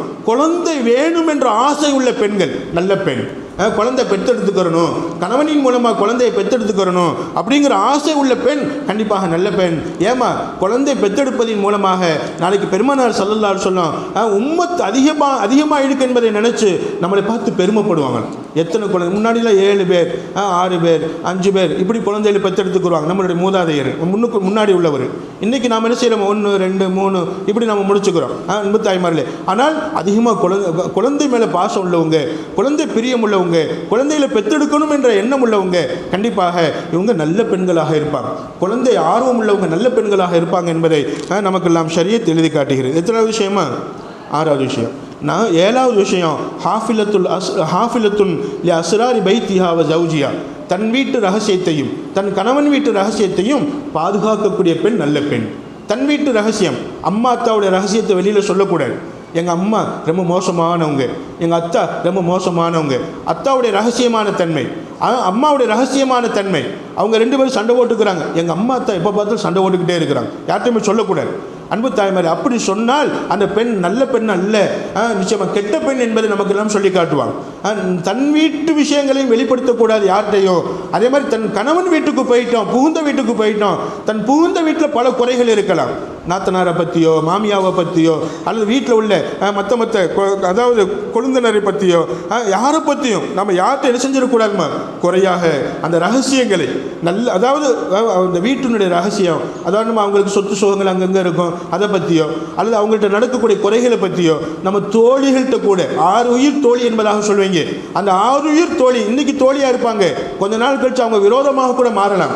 ஆனாலும் கூட ஸல்லல்லாஹு அலைஹி வஸல்லம் சொல்லுவாங்க, கண்டிப்பாக இன்ன ஷர்ரன் நாசி இந்த அல்லாட்ட ரொம்ப கெட்டவங்க யார் தெரியுமா? யுஃபுலி ரஜுலு இலா இம்ராத்தி, ஒரு ஆண் தன்னுடைய மனைவியிடத்தில் ஒன்று கூடுவான், அதாவது தன்னுடைய மனைவியோடு சேர்ந்து வாழ்வான். அதே மாதிரி ஒரு பெண்ணும் தன் கணவரோடு சேர்ந்து வாழ்வாள். 2 பேரும் சேர்ந்து வாழ்ந்ததுக்கு பின்னாடி ஆண்கிட்ட உள்ள ரகசியத்தை பெண் வெளிப்படுத்துவாள், பெண்கிட்ட உள்ள ரகசியத்தை ஆண் வெளிப்படுத்துவான். அதாவது ஒரு ஆண் என்ன சொல்லுவான் தன்னுடைய நண்பன்கிட்ட போயிட்டு, என் மனைவியினுடைய முதுகில் இந்த இடத்துல மச்சம் இருக்கு, என்னுடைய மனைவியுடைய கண்ணத்தில் மச்சம் இருக்கு. தன்னுடைய நண்பன்கிற காரணத்தினாலே தன் மனைவியை தன்னுடைய நண்பன்கிட்ட வர்ணிச்சான். என்னாகுமா, தன்னுடைய மனைவியினுடைய உடலை பற்றி அல்லது அவளுடைய முடியை பற்றி அவள்கிட்ட இருக்கக்கூடிய மச்சங்களை பற்றி தன்னுடைய நண்பன்கிட்ட பேசும்போது ஸல்லல்லாஹு அலைஹி சொல்லுவாங்க, கன்னஹு அதாவது என்துரு இலைஹா கன்னஹு என்துரு இலைஹா. ஒரு கணவன் தன் மனைவியை பற்றி மனைவியினுடைய உடல் ரகசியங்களை மனைவியுடைய உடல் ரகசியத்தை வெளிப்படுத்தும் போது நண்பன்கிட்ட வெளிப்படுத்தும் போது அந்த நண்பன் அந்த மனைவியின் பக்கம் பார்ப்பது போன்று ஆகிவிடுகிறான். பார்ப்பது போன்று ஆகிவிடுகிறார். அல்லாஹ் பாதுகாக்க வேண்டும். மனைவியை ரசித்து பார்ப்பது போன்று ஆகிவிடுகிறார். அதே மாதிரி ஒரு பெண் நீங்கள் இருக்கிறீங்க, நீங்கள் கணவனுடைய உடலை பற்றி உங்கள் தோழிட்ட, என் கணவனுடைய கழுத்து இப்படி இருக்கும், என் கணவனுடைய கை இப்படி இருக்கும், ரொம்ப புஷ்டியாக இருப்பான், ரொம்ப இதாக இருப்பான், இப்படி சொல்லி என்ன செய்யணுமா, கணவனை பற்றி உங்கள் தோழிட்ட நீங்கள் வர்ணிச்சீங்கடா ஸல்லல்லாஹு அலைஹி சொல்லுவாங்க, கன்னஹு தன்துரு இலைஹி உங்கள் கணவனின் பக்கம் பார்ப்பது போன்று அவள் ஆகிவிடுவாள். அப்போ உங்கள் கணவன் மேலே அவளுக்கு ஒரு ஆசை வந்துவிடும், ஒரு ஈர்ப்பு வந்துவிடும். அதுக்கு காரணம் நாமளே மாறிடும். அதை சொல்லுவாங்க, உடல் ரீதியான ரகசியங்களை, உள்ள ரீதியான ரகசியங்களை, குடும்ப ரீதியான ரகசியங்களை, எந்த ரகசியத்தையும் நம்ம தோழிட்ட சொல்லிக்கிறக்கூடாது. இன்றைக்கி நிறைய தோழிகளை பார்த்துருப்போம், கல்யாணம் முடித்த புது பெண்ணாக இருக்கும்போது அவங்களே கேட்பாங்க, எப்படி உன் கணவன் எப்படி இருக்கிறான், எப்படி இது பண்ணுறான், எப்படி இந்த மாதிரி இருக்கிறான். இப்படி நம்ம குடும்ப ரகசியங்களை, வாழ்க்கை ரகசியங்களை என்ன செய்யக்கூடாதுமா, பிறர்கிட்ட எவ்வளோ பெரிய தோழியாக இருந்தாலும் சரி, எவ்வளோ நெருங்கிய தோழியாக இருந்தாலும் சரி, அவங்கள்ட்ட நம்ம வெளிப்படுத்தக்கூடாது.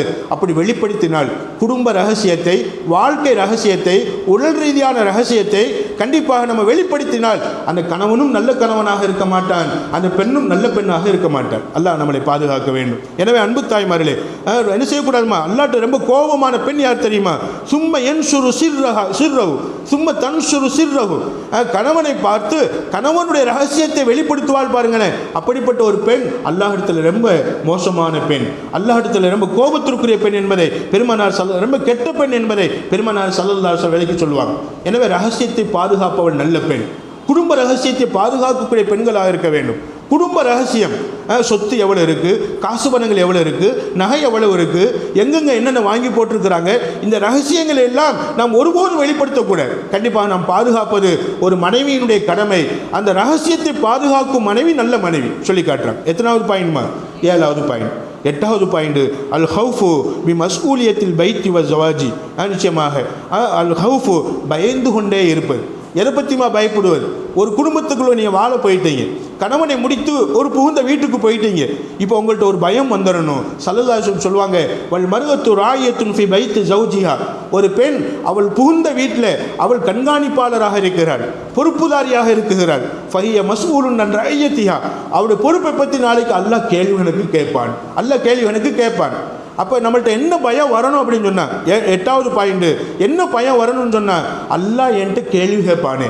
கணவன் விஷயத்தில் ஏதாவது குறை வச்சா, கணவன் சார்ந்த குடும்பத்தினுடைய விஷயத்தில் ஏதாவது குறை வச்சா, அவங்கள்ட்ட இருந்து பல குறைகள் வருமா. திரும்ப நான் இதை சொல்கிறதுக்கு என்ன காரணம்னா, அவங்கள்ட்ட இருந்து பல குறைகள் நமக்கு வரும். அதையெல்லாம் நம்ம சகிச்சுக்கிட்டு நம்ம மூலமாக கணவனுடைய வீட்டினருக்கோ எந்த குறையும் ஏற்படாமல் பாதுகாத்துக்கிறணும் இன்ஷா அல்லாஹ். அன்பு தாய்மன், அப்போ இந்த பயம் வந்துடணும். அல்லாஹ் என்கிட்ட கேட்பான், கணவன்கிட்ட நீ எப்படி வாழ்ந்த, கணவனுடைய குடும்பத்திட்ட நீ எப்படி வாழ்ந்த, அந்த வீட்டுக்கு பொறுப்புதாரி நீதானே, அந்த வீட்டில் நீ நல்ல முறையில் நடந்து கொள்ள வேண்டும் என்ற பொறுப்பை உனக்கு கொடுத்துத்தானே உன்னை மனைவியாக்கி அனுப்பினேன். மனைவியாக நீ எப்படி நடந்து கொண்டாய், மருமகளாக எப்படி நடந்து கொண்டாய், மனைவியாக எப்படி நடந்து கொண்டாய், இதையெல்லாம் அல்லாஹ் என்கிட்ட கேட்பானே. நிச்சயமாக அப்போ நான் எப்படி வாழ வேண்டும் இன்ஷா அல்லாஹ். இந்த அல்லாஹ் கேட்பான் என்ற பயத்தோடு வாழக்கூடிய பெண் நல்ல பெண். அல்லாஹ் என்கிட்ட விசாரிப்பான், அல்லாஹ் என்கிட்ட விசாரணை செய்வான். அதாவது எப்படி நீங்கள் புரிஞ்சுக்கணுமா, அத்தா அம்மாவோட இருக்கிற வரைக்கும் மகளாக நீங்கள் நல்லா வாழணும். அத்தா அம்மாவுடைய பொறுப்பிலிருந்து நீங்கள் கணவன்ட்டு போனதுக்கு பின்னாடி மனைவியாக நல்லா வாழணும். கணவனுக்கு மனைவியாக நீங்கள் வாழணும். கணவனுக்கு அத்தாவோ அம்மாவோ இருந்தால், உங்களுக்கு மாமனார் மாமியா இருந்தால், அந்த மாமனார் மாமியாவுக்கும் நீங்கள் எப்படிமா இருக்கணும், நல்ல மருமகளாக நீங்கள் இருக்கணும். கண்டிப்பாக இப்படி ஒவ்வொரு விஷயத்திலும் பிள்ளைகள் பெற்றெடுத்துட்டீங்க, உங்கள் பிள்ளைகளுக்கு நீங்கள் நல்ல தாய்களாக இருக்கணும். பிள்ளைகள் பெருசாகிட்டாங்க, பிள்ளைகள் பெருசானதுக்கு பின்னாடி பிள்ளைகளுக்கு நீங்கள் கல்யாணம் முடிக்கிறீங்க, இப்போ நீங்கள் மாமியாக்கள் ஆகிட்டீங்க, நல்ல மாமியாக்களாக நீங்கள் இருக்கணும் இன்ஷா அல்லாஹ். அப்போ ஒவ்வொரு விஷயத்தையும் அல்லாஹ் கேட்பான், நீ என்ன மாமியா, நீ எப்படிப்பட்ட மாமியா, நீ எப்படிப்பட்ட அம்மா, நீ எப்படிப்பட்ட மகளாக நீ எப்படி வாழ்ந்தாய், மனைவியாக எப்படி வாழ்ந்தாய், மருமகளாக எப்படி வாழ்ந்தாய், தாயாக எப்படி வாழ்ந்தாய், மாமியாவாக எப்படி நீ வாழ்ந்தாய், எல்லாத்தையும் அல்லாஹ் நாளைக்கு கேட்பான் என்ற பயத்தோட நம்ம நல்ல முறையில் வாழ வேண்டும் இன்ஷா அல்லாஹ். சொல்ல முயற்சி பண்ணுவோம் இன்ஷா அல்லாஹ். அல்லாஹ் என்கிட்ட கேட்பான், நான் கேள்வி கேட்டால் நான் என்ன பதில் சொல்வேன், சரியாக வாழலாட்டி பதில் சொல்ல முடியாது, சொர்க்கம் போக முடியாது. அல்லாஹ் நம்மளை பாதுகாக்க வேண்டும். தொழுகணும், நோன்பு வைக்கணும், ஜக்காத்து கொடுக்கணும், நிறைய அமல் செய்யணும், எல்லா அமல்களையும் ஈடுபடணும். கண்டிப்பாக இந்த குடும்ப விஷயத்தையும் நம்ம என்ன செய்யணுமா, நீங்கள் பேணி பாதுகாத்து வாழ்ந்துட்டீங்க என்று சொர்க்கம் போயிடலாம். சொர்க்கம் மிக மிக லேசாகிடும். 9வது சொல்லுவாங்க, இதா காப ஜவுஜ் அன்ஹா, உங்களுடைய கணவன் உங்களை விட்டு வெளியூருக்கு போயிட்டான் அல்லது வெளிநாடு போயிட்டான், ஹஃபிலத்துஹு வ மாலஹு வ அருலஹு வ அவுலாதஹு, ஹஃபிலத்துஹு அவனை பாதுகாத்து கொள்வாள். வெளியூர் போன கணவனை நீங்கள் பாதுகாத்துக்கிருவீங்க. எப்படிமா பாதுகாப்பீங்க? மாலஹு, அந்த கணவன் விட்டுட்டு போன பொருளை நீங்கள் பாதுகாத்துக்கிருவீங்க. கணவனுடைய மரியாதையை பாதுகாத்துக்கிருவீங்க. கணவன் வெளியூர் போனதுக்கு பின்னாடி, வெளிநாடு போனதுக்கு பின்னாடி போயிட்டான், போகட்டும், நம்ம ஜாலியாக இருப்போம், எங்கே வேணாலும் போகலாம் வரலாம் என்ற ஒரு எண்ணம் வந்து விடாமல் நான் எங்கு மரியாதை குறையுமோ அந்த இடத்துக்கு போக மாட்டேன். என் கணவனின் மரியாதைக்கோ, என் மரியாதைக்கோ, என்னை பெற்றெடுத்த தாய் தந்தையின் மரியாதைக்கோ, என் கணவனை பெற்றெடுத்த தாய் தந்தையின் மரியாதைக்கோ, என் குடும்ப மரியாதைக்கு எந்த விதமான இழுக்கு ஏற்பட்டு விடாமல் நான் மரியாதையை காப்பாற்றி வாழ்வேன் என்ற ஒரு உறுதிமொழியோடு நம்ம இருக்க வேண்டும் இன்ஷா அல்லாஹ். அப்போ 9வது அடையாளமாக நமக்கு சொல்லி காட்டுவாங்க, கணவன் வெளிநாடு போயிட்டா அல்லது வெளியூர் போயிட்டா இப்போ நம்ம என்ன செய்யணுமா, கண்டிப்பாக நாம் நம்மை பாதுகாப்பதோடு, நம்ம உடம்பை பாதுகாப்பதோடு கணவனையும் பாதுகாக்கணும். அப்படின்னு என்ன அர்த்தம்? கணவன் விட்டுட்டு போன சொத்து சுகங்களை பாதுகாக்கணும், கணவனுடைய மரியாதையை பாதுகாக்கணும், கணவன் வீட்டில் உள்ளவங்களுடைய மரியாதையை பாதுகாக்கணும். அவுலாதகு, பிள்ளைகளை பாதுகாக்கணும், குழந்தைகளை பாதுகாக்கணும். குழந்தைகளை ஏற்கனவே நீங்கள் பாதுகாக்கக்கூடிய பொறுப்பில் இருப்பீங்க.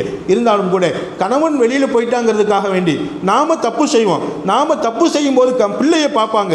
இப்போ பிள்ளையை பார்த்துட்டாங்கிறதுக்காக வேண்டி அவங்களே தப்பு செய்ய விட்டுடுவோம். ஏன்னு சொன்னால் அவங்கள கண்டுக்கிட்டோம் அப்படின்னு சொன்னால் நம்ம தப்பை போட்டு கொடுத்துருவாங்க. அப்படிங்கிறதுக்காக அல்லாஹ் நம்மளை பாதுகாக்கணும். அப்போ குழந்தைகளையும் தப்பு செய்ய விடாமல், தானும் தப்பு செய்யாமல், பொருளாதாரம் வீணடிக்கப்படாமல், கண்டிப்பாக கணவன் வெளிநாட்டில் இருக்கிற நேரத்தில் ரொம்ப ஹலாலாக நடந்துக்கிறணும், ரொம்ப பயபக்தியோடு நடந்துக்கிறணும்.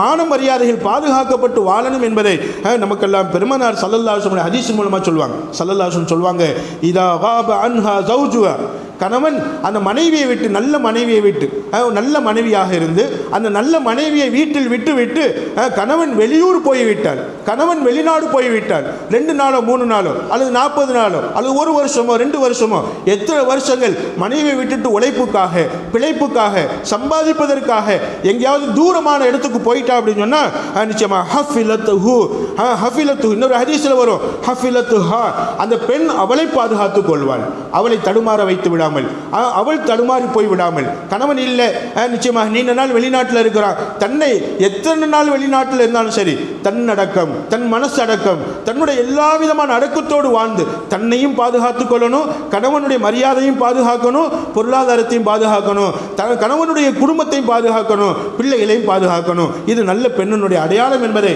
பெருமானார் ஸல்லல்லாஹு அலைஹி வஸல்லம் அவங்களுடைய ஹதீஸின் மூலமாக நமக்கெல்லாம் இமாம் பெருமக்கள் எழுதி காட்டுவாங்க. இன்ஷா முயற்சி பண்ணுவோம் இன்ஷா அல்லாஹ். எத்தனாவது பயனுமா?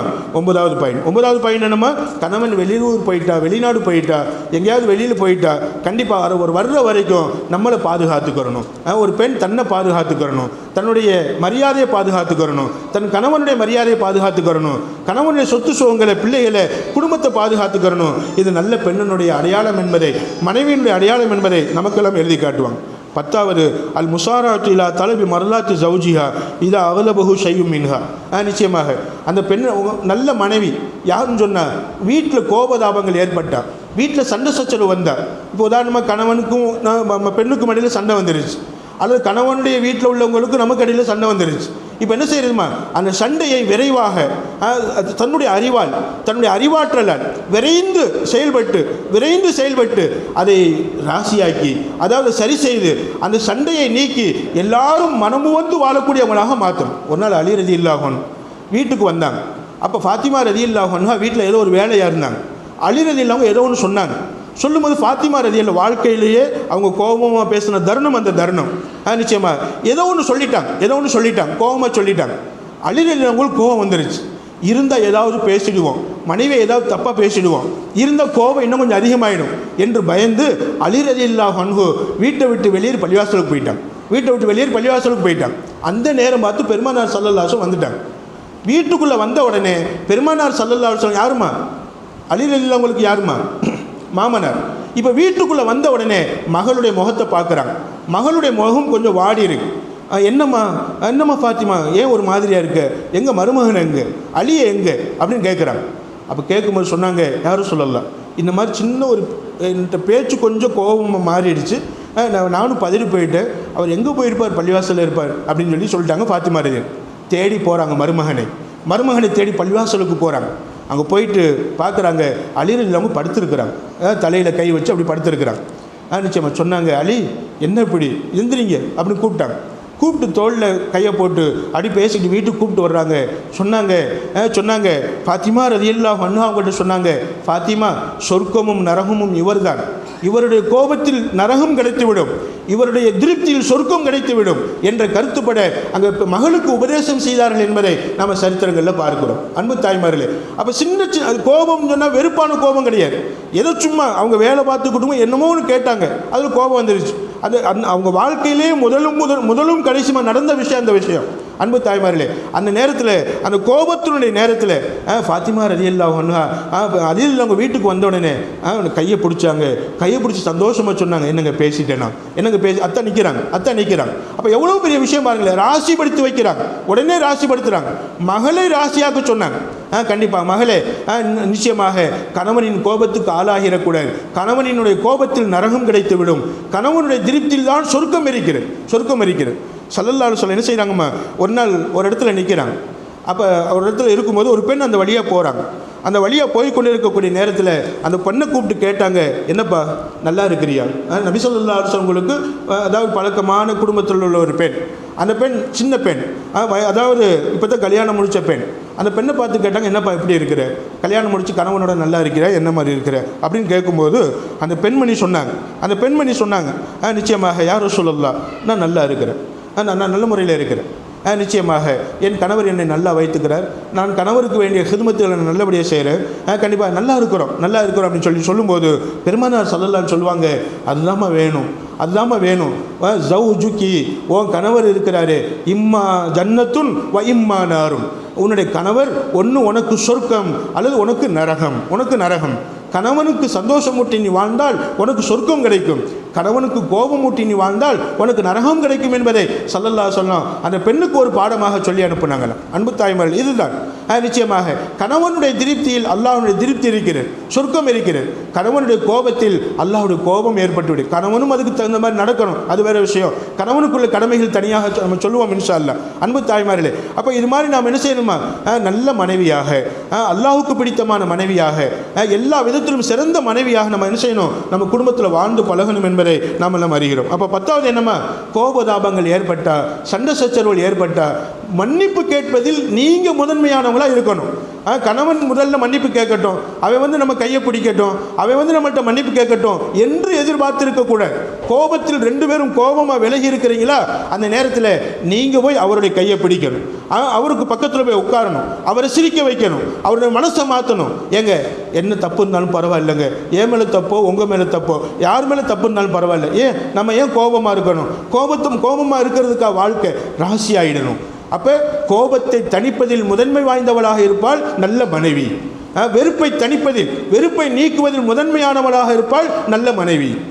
எந்த மனைவி அவன் ராசியாகட்டும், அவன் நம்மளை என்ன செய்யட்டும், மன்னிப்பு கேட்கட்டும், அவன் கணவன் என்ன செய்யட்டும், என்கிட்ட அடிபணியட்டும் என்று எதிர்பார்த்திருப்பாளோ அந்த மனைவி நல்ல மனைவி அல்ல. பிரச்சனையுடைய நேரத்தில், சண்டையுடைய நேரத்தில் ஒருவேளை தப்பு அவன் பக்கமே இருந்தாலும் கூட அந்த சண்டையையும் சச்சரவையும் சாதுரியத்தால், அறிவாற்றலால் கண்டிப்பாக அதை நீக்குவதில் முதன்மையானவளாக இருப்பது நல்ல மனைவி என்பதை நமக்கெல்லாம் ஹதீஸ் சொல்லித்தரும், பாடங்கள் சொல்லித்தரும். இன்ஷா அல்லாஹ் முயற்சி பண்ணுவோம். இன்ஷா அல்லாஹ் அல்லாஹ் போதுமானவன். 11வது ஹுப்பு ஜௌஜி மின் கல்பிஹா சாதிகத்தன், நிச்சயமாக கணவனை நேற்று சொன்னோம், கணவனை உள்ளத்திலிருந்து உண்மையாக நேசிக்க வேண்டும். கணவனை உள்ளத்திலிருந்து நேசிக்கணும். வெளிப்படையாக நடிப்புக்காக நேசிக்கக்கூடாது. அதாவது உள்ளத்திலிருந்து உண்மையாக நேசிக்கும் போது நம்ம வாழ்க்கை நல்ல வாழ்க்கையாக இருக்கும். அந்த மனைவி தான், உள்ளத்திலிருந்து நேசிக்கக்கூடிய மனைவி தான் நல்ல மனைவி என்பதை எழுதி காட்டுவாங்க. 12வது, அதாவது ஹிதுமத்து ஜவுஜிஹா வஹ்லிஹி வதுயூஃபிஹி, கணவனுக்கும் கணவனுடைய குடும்பத்தினருக்கும் கணவன் வீட்டுக்கு வரக்கூடிய விருந்தாளிகளுக்கும் கண்டிப்பாக என்ன செய்வதுமா ஹிதுமத் செய்வது. இது எல்லா பெண்கள்கிட்டையுமே இருக்கும் இன்ஷா அல்லாஹ். இப்படி ஹிதுமத் செய்யக்கூடிய ஒரு பெண், கணவன் வீட்டிலேருந்து யாராவது வந்துட்டாங்க, கணவன் வீட்டிலேருந்து வந்துட்டாங்க, நம்ம வீட்டிலேருந்து வந்தாங்கன்னு வைங்களேன், நமக்கு பெரிய கோபதாபங்கள்லாம் வராது, நல்லா வரவேற்போம். அன்பு தாய்மல் அப்படித்தானம்மா, அல்லாஹ் பாதுகாக்கணும். நம்ம வீட்டிலேருந்து வந்தவங்ககிட்ட நம்ம எப்படி நடந்துக்கிறோமோ அல்லாஹ் அறிவான். ஆனால் கணவன் வீட்டிலேருந்து யாராவது விருந்தாளிகள் வந்தால் அவங்கள நல்ல முறையில் கவனிச்சுக்கிறணும், அவங்கள்ட்ட நல்ல முறையில் நடந்துக்கிறணும், அவங்கள்ட்ட நல்ல விதமாக பேசணும், அவங்கள்ட்ட ரொம்ப முக்கியத்துவம் கொடுத்து என்ன செய்யணுமா அவங்கள கவனித்து அனுப்பணும். இது நல்ல மனைவியினுடைய அடையாளம் என்பதை நமக்கெல்லாம் எழுதி காட்டுவாங்க. ஃபாத்திமா ரலியல்லாஹு அன்ஹா சொல்லுவாங்க, ஃபாத்திமா ரலியல்லாஹு அன்ஹா சொல்லுவாங்க, ஒன்றா ஃபாத்திமா ரலியல்லாஹு அன்ஹா அவங்களும் அலி ரலியல்லாஹு அவங்களும் ஒன்றா உட்காந்து பேசிக்கிட்டு இருக்கிறாங்க. அப்போ அலி ரலியல்லாஹு அவங்க காமிச்சாங்க, ஆயிஷா ஃபாத்திமா இங்கே பாரு, என் கையை பாரு அப்படின்னு காமிச்சாங்க. கையில் என்ன இருந்துச்சுமா, ஒரு புண்ணு இருந்துச்சு. ஏன் புண்ணுன்னு சொன்னால், கிணத்துலேருந்து தண்ணி இறைக்கிற பொறுப்பு அலி ரலியல்லாஹுடைய பொறுப்பு, கிணத்துலேருந்து தண்ணி இறைக்கிற பொறுப்பு. அப்படி இறைச்சிக்கிட்டே இருப்பாங்க. கயிறு வாளியை, அதாவது கயிற்று போட்டு கட்டி அந்த வாளியை கிணத்துக்குள்ளே விட்டு அந்த கயிற்றை இழுத்து இழுத்து அவங்க கை பூரா புண்ணாக இருந்துச்சு. இங்கே பாரு ஃபாத்திமா அப்படின்னா. அப்போ சொன்னாங்க, யாருமா ஃபாத்திமா ரலியல்லாஹு அன்ஹா, ஏங்க உங்களுக்கு கையில் புண்ணும் அப்படின்னு தன்னோட தோள் பட்டை இப்படி விலைக்கு காட்டினாங்க. தோளில் உள்ள துணியை, தோல் புஜத்தில் உள்ள துணியை அப்படி விலைக்கு காட்டினாங்க. அப்படி புண்ணு கொதந்து போயிருந்துச்சு. சொன்னாங்க ஃபாத்திமா ரலியல்லாஹு அன்ஹா, ஏங்க நம்ம குடும்பத்துக்காகத்தானே கஷ்டப்படுறோம், நம்ம குடும்பத்துக்காகத்தானே, நம்மளுடைய குடும்பத்துக்காகத்தானே. அங்கே உங்கள் குடும்பம் எங்கள் குடும்பம்னு அவங்க வேறுபடுத்தி சொல்லலை. அவங்க சொன்னாங்க, ஏங்க நம்ம குடும்பத்துக்காகத்தானே, நம்ம பிள்ளைகளுக்காகத்தானே, நமக்காகத்தானே தண்ணி அரைக்கிறோம், பரவாயில்லை, இந்த புண்ணு எவ்வளோ புண்ணு இருந்தாலும் பரவாயில்ல, அல்லாஹ்வுக்காக சகிச்சுக்கிறோம். அப்போ குடும்பத்தை கவனிக்கும் போது, குடும்பத்துக்காக நம்ம வேலை செய்யும் போது, நிறைய விருந்தாளிகள் வந்துட்டாங்க அல்லது நிறைய பேர் வந்துட்டாங்க, ஒருபோதும் என்ன செஞ்சிடக்கூடாதுமா, எனக்கு இவ்வளவு சுமையாக இருக்குது, வேலை சுமையை நாம் வெளிப்படுத்தக்கூடாது, வேலை கஷ்டமாக இருக்குன்னு சொல்லக்கூடாது. கண்டிப்பாக வீட்டுக்கு வரக்கூடிய விருந்தாளிகள் நமக்கு பரக்கத்தை கொண்டு வர்றாங்க, சந்தோஷமாக மகிழ்ச்சியாக என்ன செய்யணுமா, நம்ம வீட்டு விருந்தாளிகளை, நம்ம வீட்டிலேருந்து வந்திருந்தாலும் சரி, கணவன் வீட்டிலேருந்து வந்திருந்தாலும் சரி, வீட்டுக்கு வந்தவங்களுக்கு பணிவிடை செய்வதில்லை, அதே மாதிரி கணவனுக்கு பணிவிடை செய்வதில்லை. கணவனுடைய ட்ரெஸ்ஸை துவைக்கிறீங்க, கையினால் துவைக்கிறீங்க அல்லது வாஷிங் மிஷினில் போட்டு துவைக்கிறீங்க, அது என்ன செய்றீங்கம்மா, சில கணவன்மார்களுக்கு கையில் துவைக்கிறது தான் பிடிக்கும் அப்படின்னு சொன்னால் கையில் தான் துவைக்கணும், அப்படி கையில் துவைக்கிறீங்க, அந்த நேரத்தில் சலிச்சுக்கிற கூடாது. அப்போ நல்ல மனைவியாக இருந்தால் என்ன செய்வாங்கம்மா, ஹிதுமத்தில் சந்தோஷம் காணுவாங்க. கணவனுக்கும் கணவனுடைய வீட்டுக்கு வரக்கூடிய விருந்தாளிகளுக்கும் கணவனுடைய குடும்பத்தினருக்கும் தன் வீட்டு குடும்பத்தினருக்கும் ஹிதுமத் செய்வதில் சந்தோஷம் காண்பாங்க, மகிழ்ச்சி அடைவாங்க. இது நல்ல பெண்ணினுடைய 12வது அடையாளம். ஹிதுமத்தில் மகிழ்ச்சி காண வேண்டும். சொல்லுவாங்க என்னுடைய உஸ்தாத், ஹிதுமத் சே ஹுதா மில்தாஹே, ஹிதுமத் செய்யுங்க, பணிவிடை செய்யுங்க, பணிவிடையினால் அல்லாஹ்வே உங்களுக்கு கிடைச்சிருவான். பணிவிடை செய்யும் போது வெறுப்பு இல்லாமல் பணிவிடை செய்ய வேண்டும். முகத்தை சுழிச்சுக்கிட்டு பணிவிடை செய்யக்கூடாது.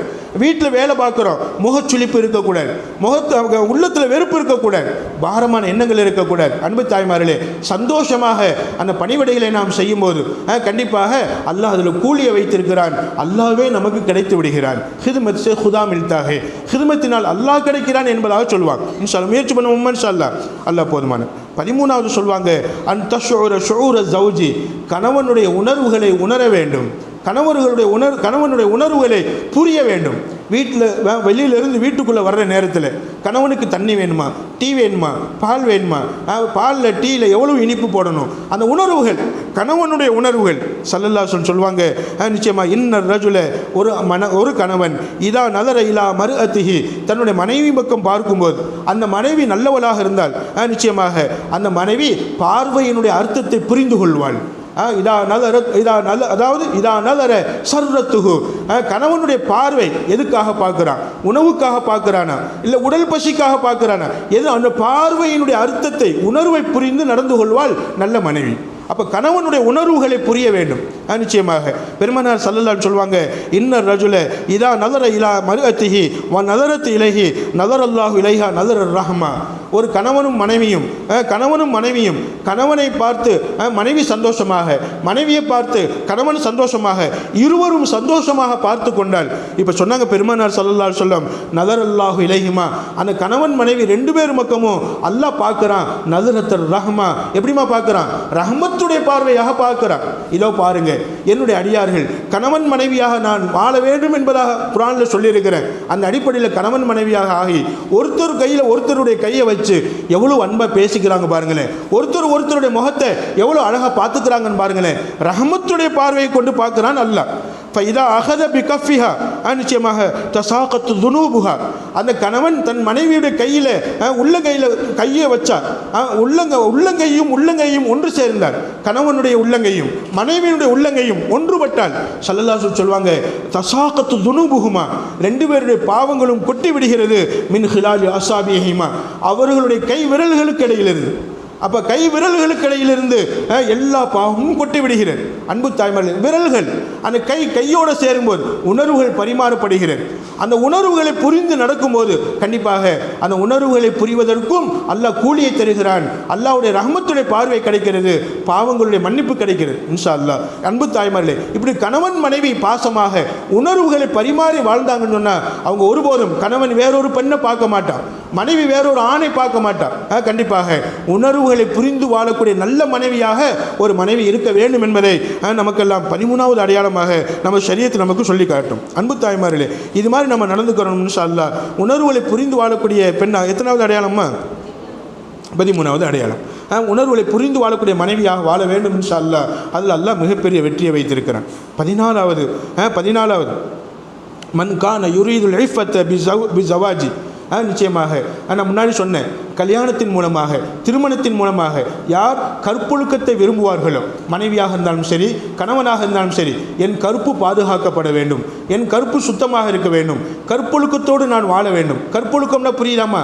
நான் எந்த கெட்டதையும் பார்க்காமல், கெட்டதையும் கேட்காமல், கெட்டதை செய்யாமல் கற்பொழுக்கத்தோடு நான் வாழ வேண்டும் என்பதற்காக வேண்டி எந்த ஒரு பெண் ஒரு கணவனை திருமணம் முடித்துக் கொள்வாளோ, எந்த ஒரு ஆண் ஒரு மனைவியை திருமணம் முடித்துக் கொள்கிறானோ, என்னம்மா அதாவது 14வது விஷயம் என்னம்மா? கற்பொழுக்கத்தை பாதுகாக்க வேண்டும் என்பதற்காக வேண்டி திருமணம் முடித்துக் கொள்கிறார்களோ, கண்டிப்பாக அல்லாஹ் அவர்களை சொர்க்கத்தில் நுழைய வைப்பான் என்பதை பெருமானார் ஸல்லல்லாஹு அலைஹி சொல்லி காட்டுவாங்க. மன்கான யுரீதுல் இஃபத்த பிஸவாஜ், திருமணத்தின் மூலமாக யார் பத்தினித்தனத்தை கற்பொழுக்கத்தை விரும்புவாங்களோ, ஃபைன்னஹுமா ஃபில் ஜன்னா, அந்த கணவன் மனைவி இருவருமே சொர்க்கத்தில் இருப்பாங்க என்பதாக பெருமானார் ஸல்லல்லாஹு அலைஹி சொல்லி காட்டுறாங்க. எனவே அன்பு தாய்மார்களே, 14வது விஷயம் கற்பொழுக்கங்கள் பாதுகாக்கப்பட வேண்டும் என்பதில் நம்ம ஊர்ஜிதமாக இருப்பது. 15வது விஷயம், நல்ல மனைவியினுடைய அடையாளம் தர்க்கு ஃபுலூலில் கலாம், தேவையில்லாத பேச்சுக்களை விட்டு விடுவது. தேவையில்லாத பேச்சுக்களினால் உதாரணமாக நம்ம வீட்டில் நாத்தனார் இருப்பாங்க அல்லது குழந்தை இருப்பாங்க, அவங்கள என்ன செய்ய கிண்டல் அடிக்கிறது, கேலி பண்ணுறது, சகஜமாக இருக்கலாம், சந்தோஷமாக இருக்கலாம், வெறுப்படைவது மாதிரி கேலி கிண்டல் பண்ணுவார், வெறுப்பூட்டுவது மாதிரி. நிச்சயமாக எப்போ பார்த்தாலும் இப்படித்தான், எப்போ பார்த்தாலும் இது மாதிரி தான், எப்போ பார்த்தாலும் இதுதான் உனக்கு வேலை, இது மாதிரி என்ன செய்யணுமா? தேவையில்லாத பேச்சுக்களை விட்டு விடுவது. எந்த பேச்சு பிறருடைய உள்ளத்தில் வெறுப்பை ஏற்படுத்துமோ அந்த பேச்சு தேவையில்லாத பேச்சு. எந்த பேச்சினால் அன்பு அதிகமாகுமோ, வெறுப்பு நீங்கி அன்பு அதிகமாகுமோ அந்த பேச்சு கூடும். ஹலாலான பேச்சுக்களை அமைத்துக் கொள்ள வேண்டும். அன்பாக பேசுகிறோம், என்னம்மா எப்படி இருக்கிற, என்ன மாதிரி இருக்கிற, இப்படி என்ன செய்வோம்? ஹலாலான பேச்சுக்கள்.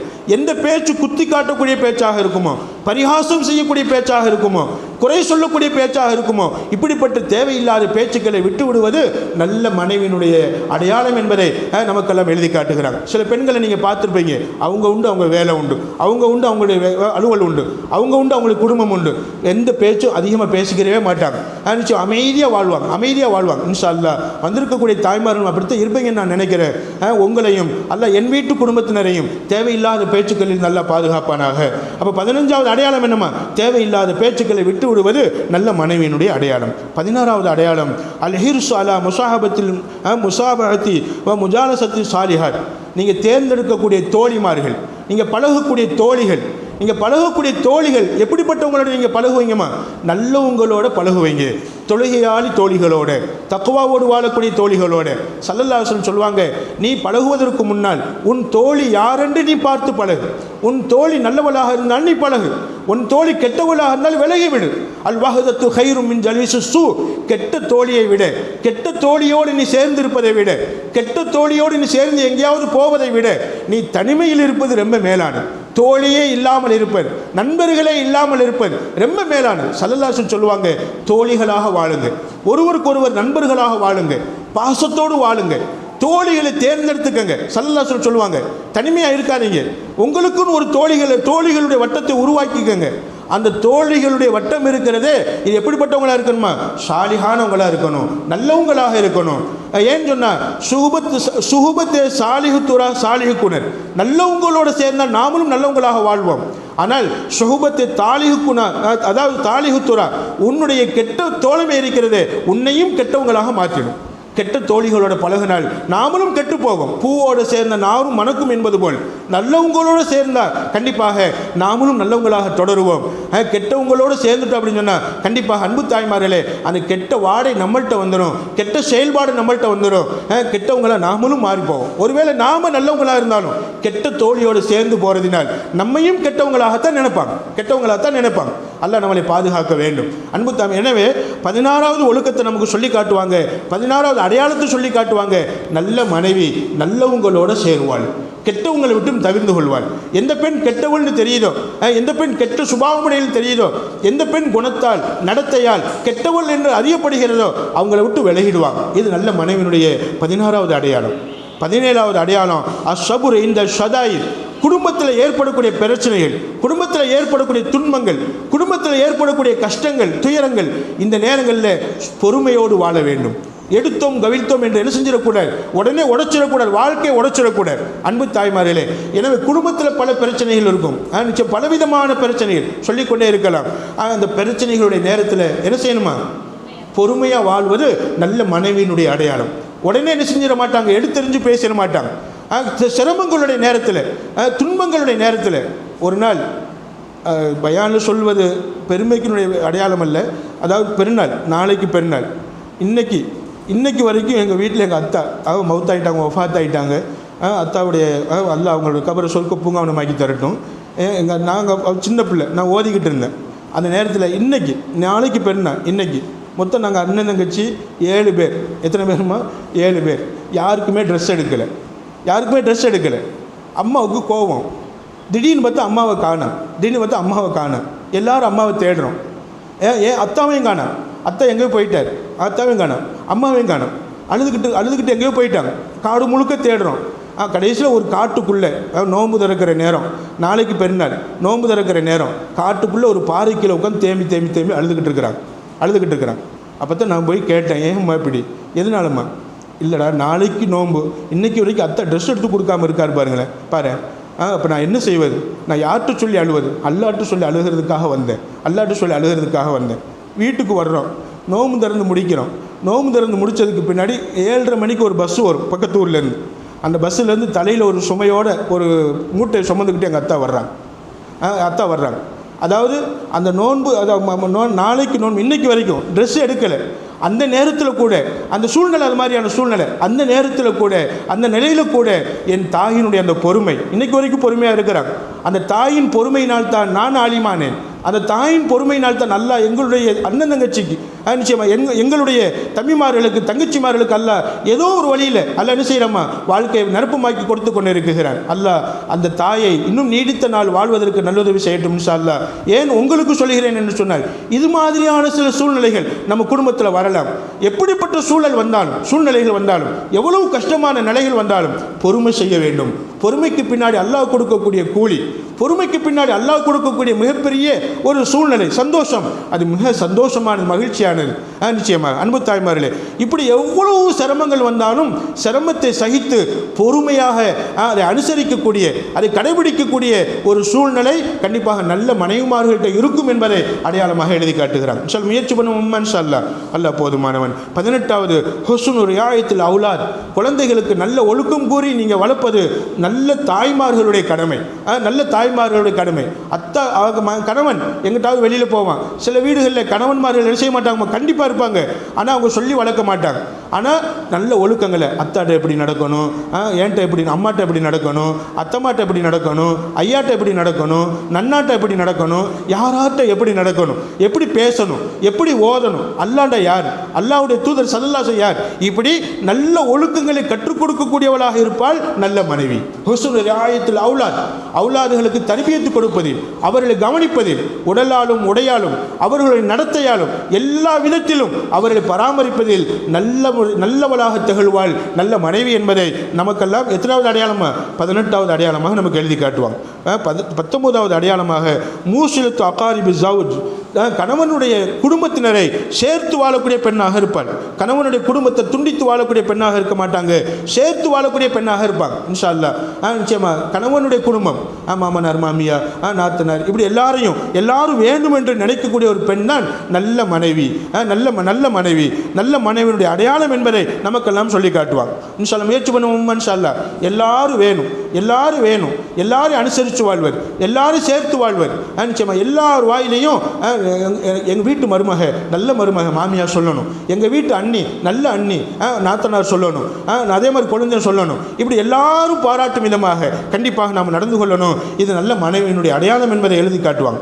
20வது விஷயம் சப்பாகாத்துன் ஃபில் ஹைர், வீட்டில் எந்த நல்ல விசேஷங்கள் நடந்தாலும் சரி ஒதுங்கி கொள்ளக்கூடாது.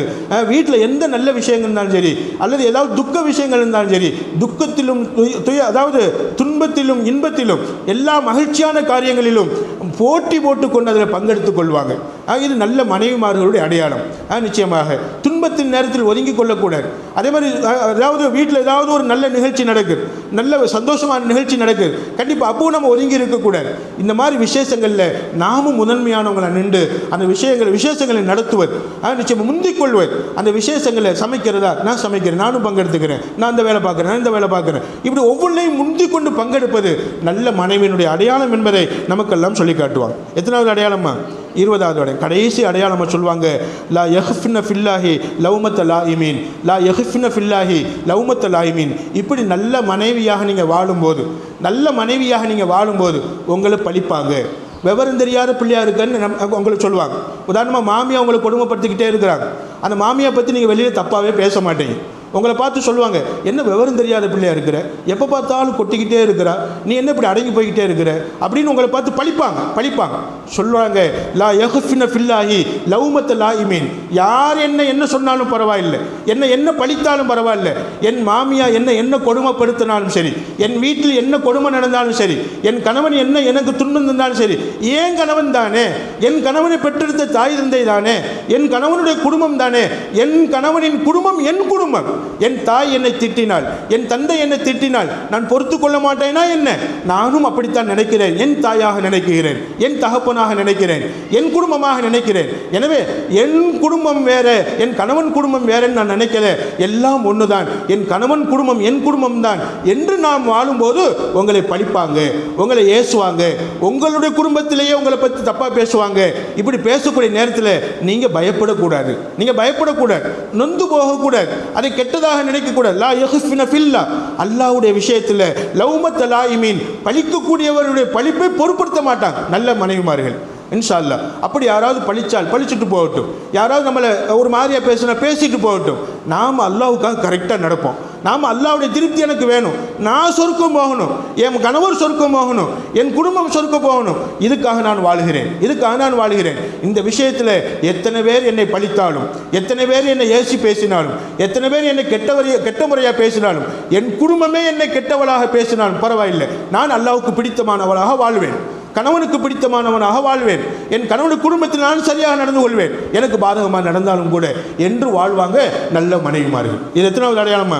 21வது அடையாளம் இன்ஷா அல்லாஹ். இந்த 21 அடையாளங்களையும் பேணி நடந்துட்டால் இவங்க தான் நல்ல மனைவி என்பதை நமக்கு மார்க்கம் எழுதி காட்டுகிறது. அல்லாஹ் நல்ல மனைவிமார்களாக இந்த 21 அடையாளங்களும் யார்கிட்ட இருக்குதோ அவங்க தான் நல்ல பெண்களும் கூட, நல்ல பெண்களாக, சாலிகான பெண்களாக, சாலிகான மனைவிமார்களாக இன்ஷா அல்லாஹ் வாழும் காலமெல்லாம் வாழ்ந்து வீட்டில் இருக்கிற வரைக்கும் நல்ல மகளாக, திருமணம் முடித்து போனதுக்கு பின்னாடி நல்ல மனைவியாக, குழந்தை பெற்றெடுத்ததுக்கு பின்னாடி நல்ல அம்மாவாக, அதே மாதிரி வீட்டில் கணவனுடைய தாய் தந்தைக்கு நல்ல மருமகளாக, கணவனோடு பிறந்தவங்களுக்கு நல்ல நாத்தனாவாக, நல்ல அண்ணியாக, அதே மாதிரி ஒவ்வொரு விஷயத்திலும் நல்லவங்களாக வாழ்ந்து இன்ஷா அல்லாஹ் நல்லவங்களாக மரணித்து நாளைக்கு கியாமத் நாளில் அல்லாஹ்விடத்திலேயும் நல்லவளாக, அல்லாஹ்விடத்திலேயும் நல்லவள் என்ற பெயரை பெற்று அல்லாஹ்வுடைய பாராட்டுதலோடு அவனுடைய சந்தோஷத்தோடு அவனுடைய ரஹமத்தோடு சொர்க்கம் போகக்கூடிய பெண்களாக அல்லாஹ் வந்திருக்கக்கூடிய உங்களையும் உங்களுடைய குடும்பத்தினரையும் பேசக்கூடிய என்னையும்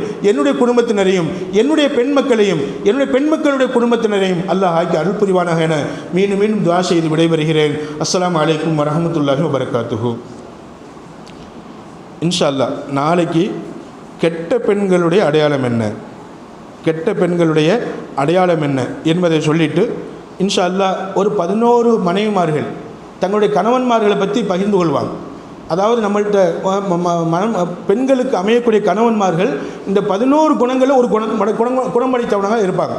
இந்த 11 குணம் படைத்தவங்கள்ட்ட எப்படி வாழ்ந்தாங்க சஹாபா பெண்கள், வேணாண்டு தூக்கி எரிஞ்சுட்டு போயிட்டாங்களா இல்லையே அப்படிங்கிற மாதிரி உள்ள ஒரு சரித்திரத்தை சொல்லக்கூடிய ஒரு சம்பவம் 11 பெண்கள் பேசிக்கிடுவாங்க. அந்த சம்பவத்தை பற்றி இன்ஷா அல்லாஹ் நாளைக்கு இன்ஷா அல்லாஹ் நினைவுபடுத்திக்கிறோம். வல்ல அல்லாஹ் சுப்ஹானஹு வ தஆலா நல்ல ஒரு புரிவானாக. ஆமீன்.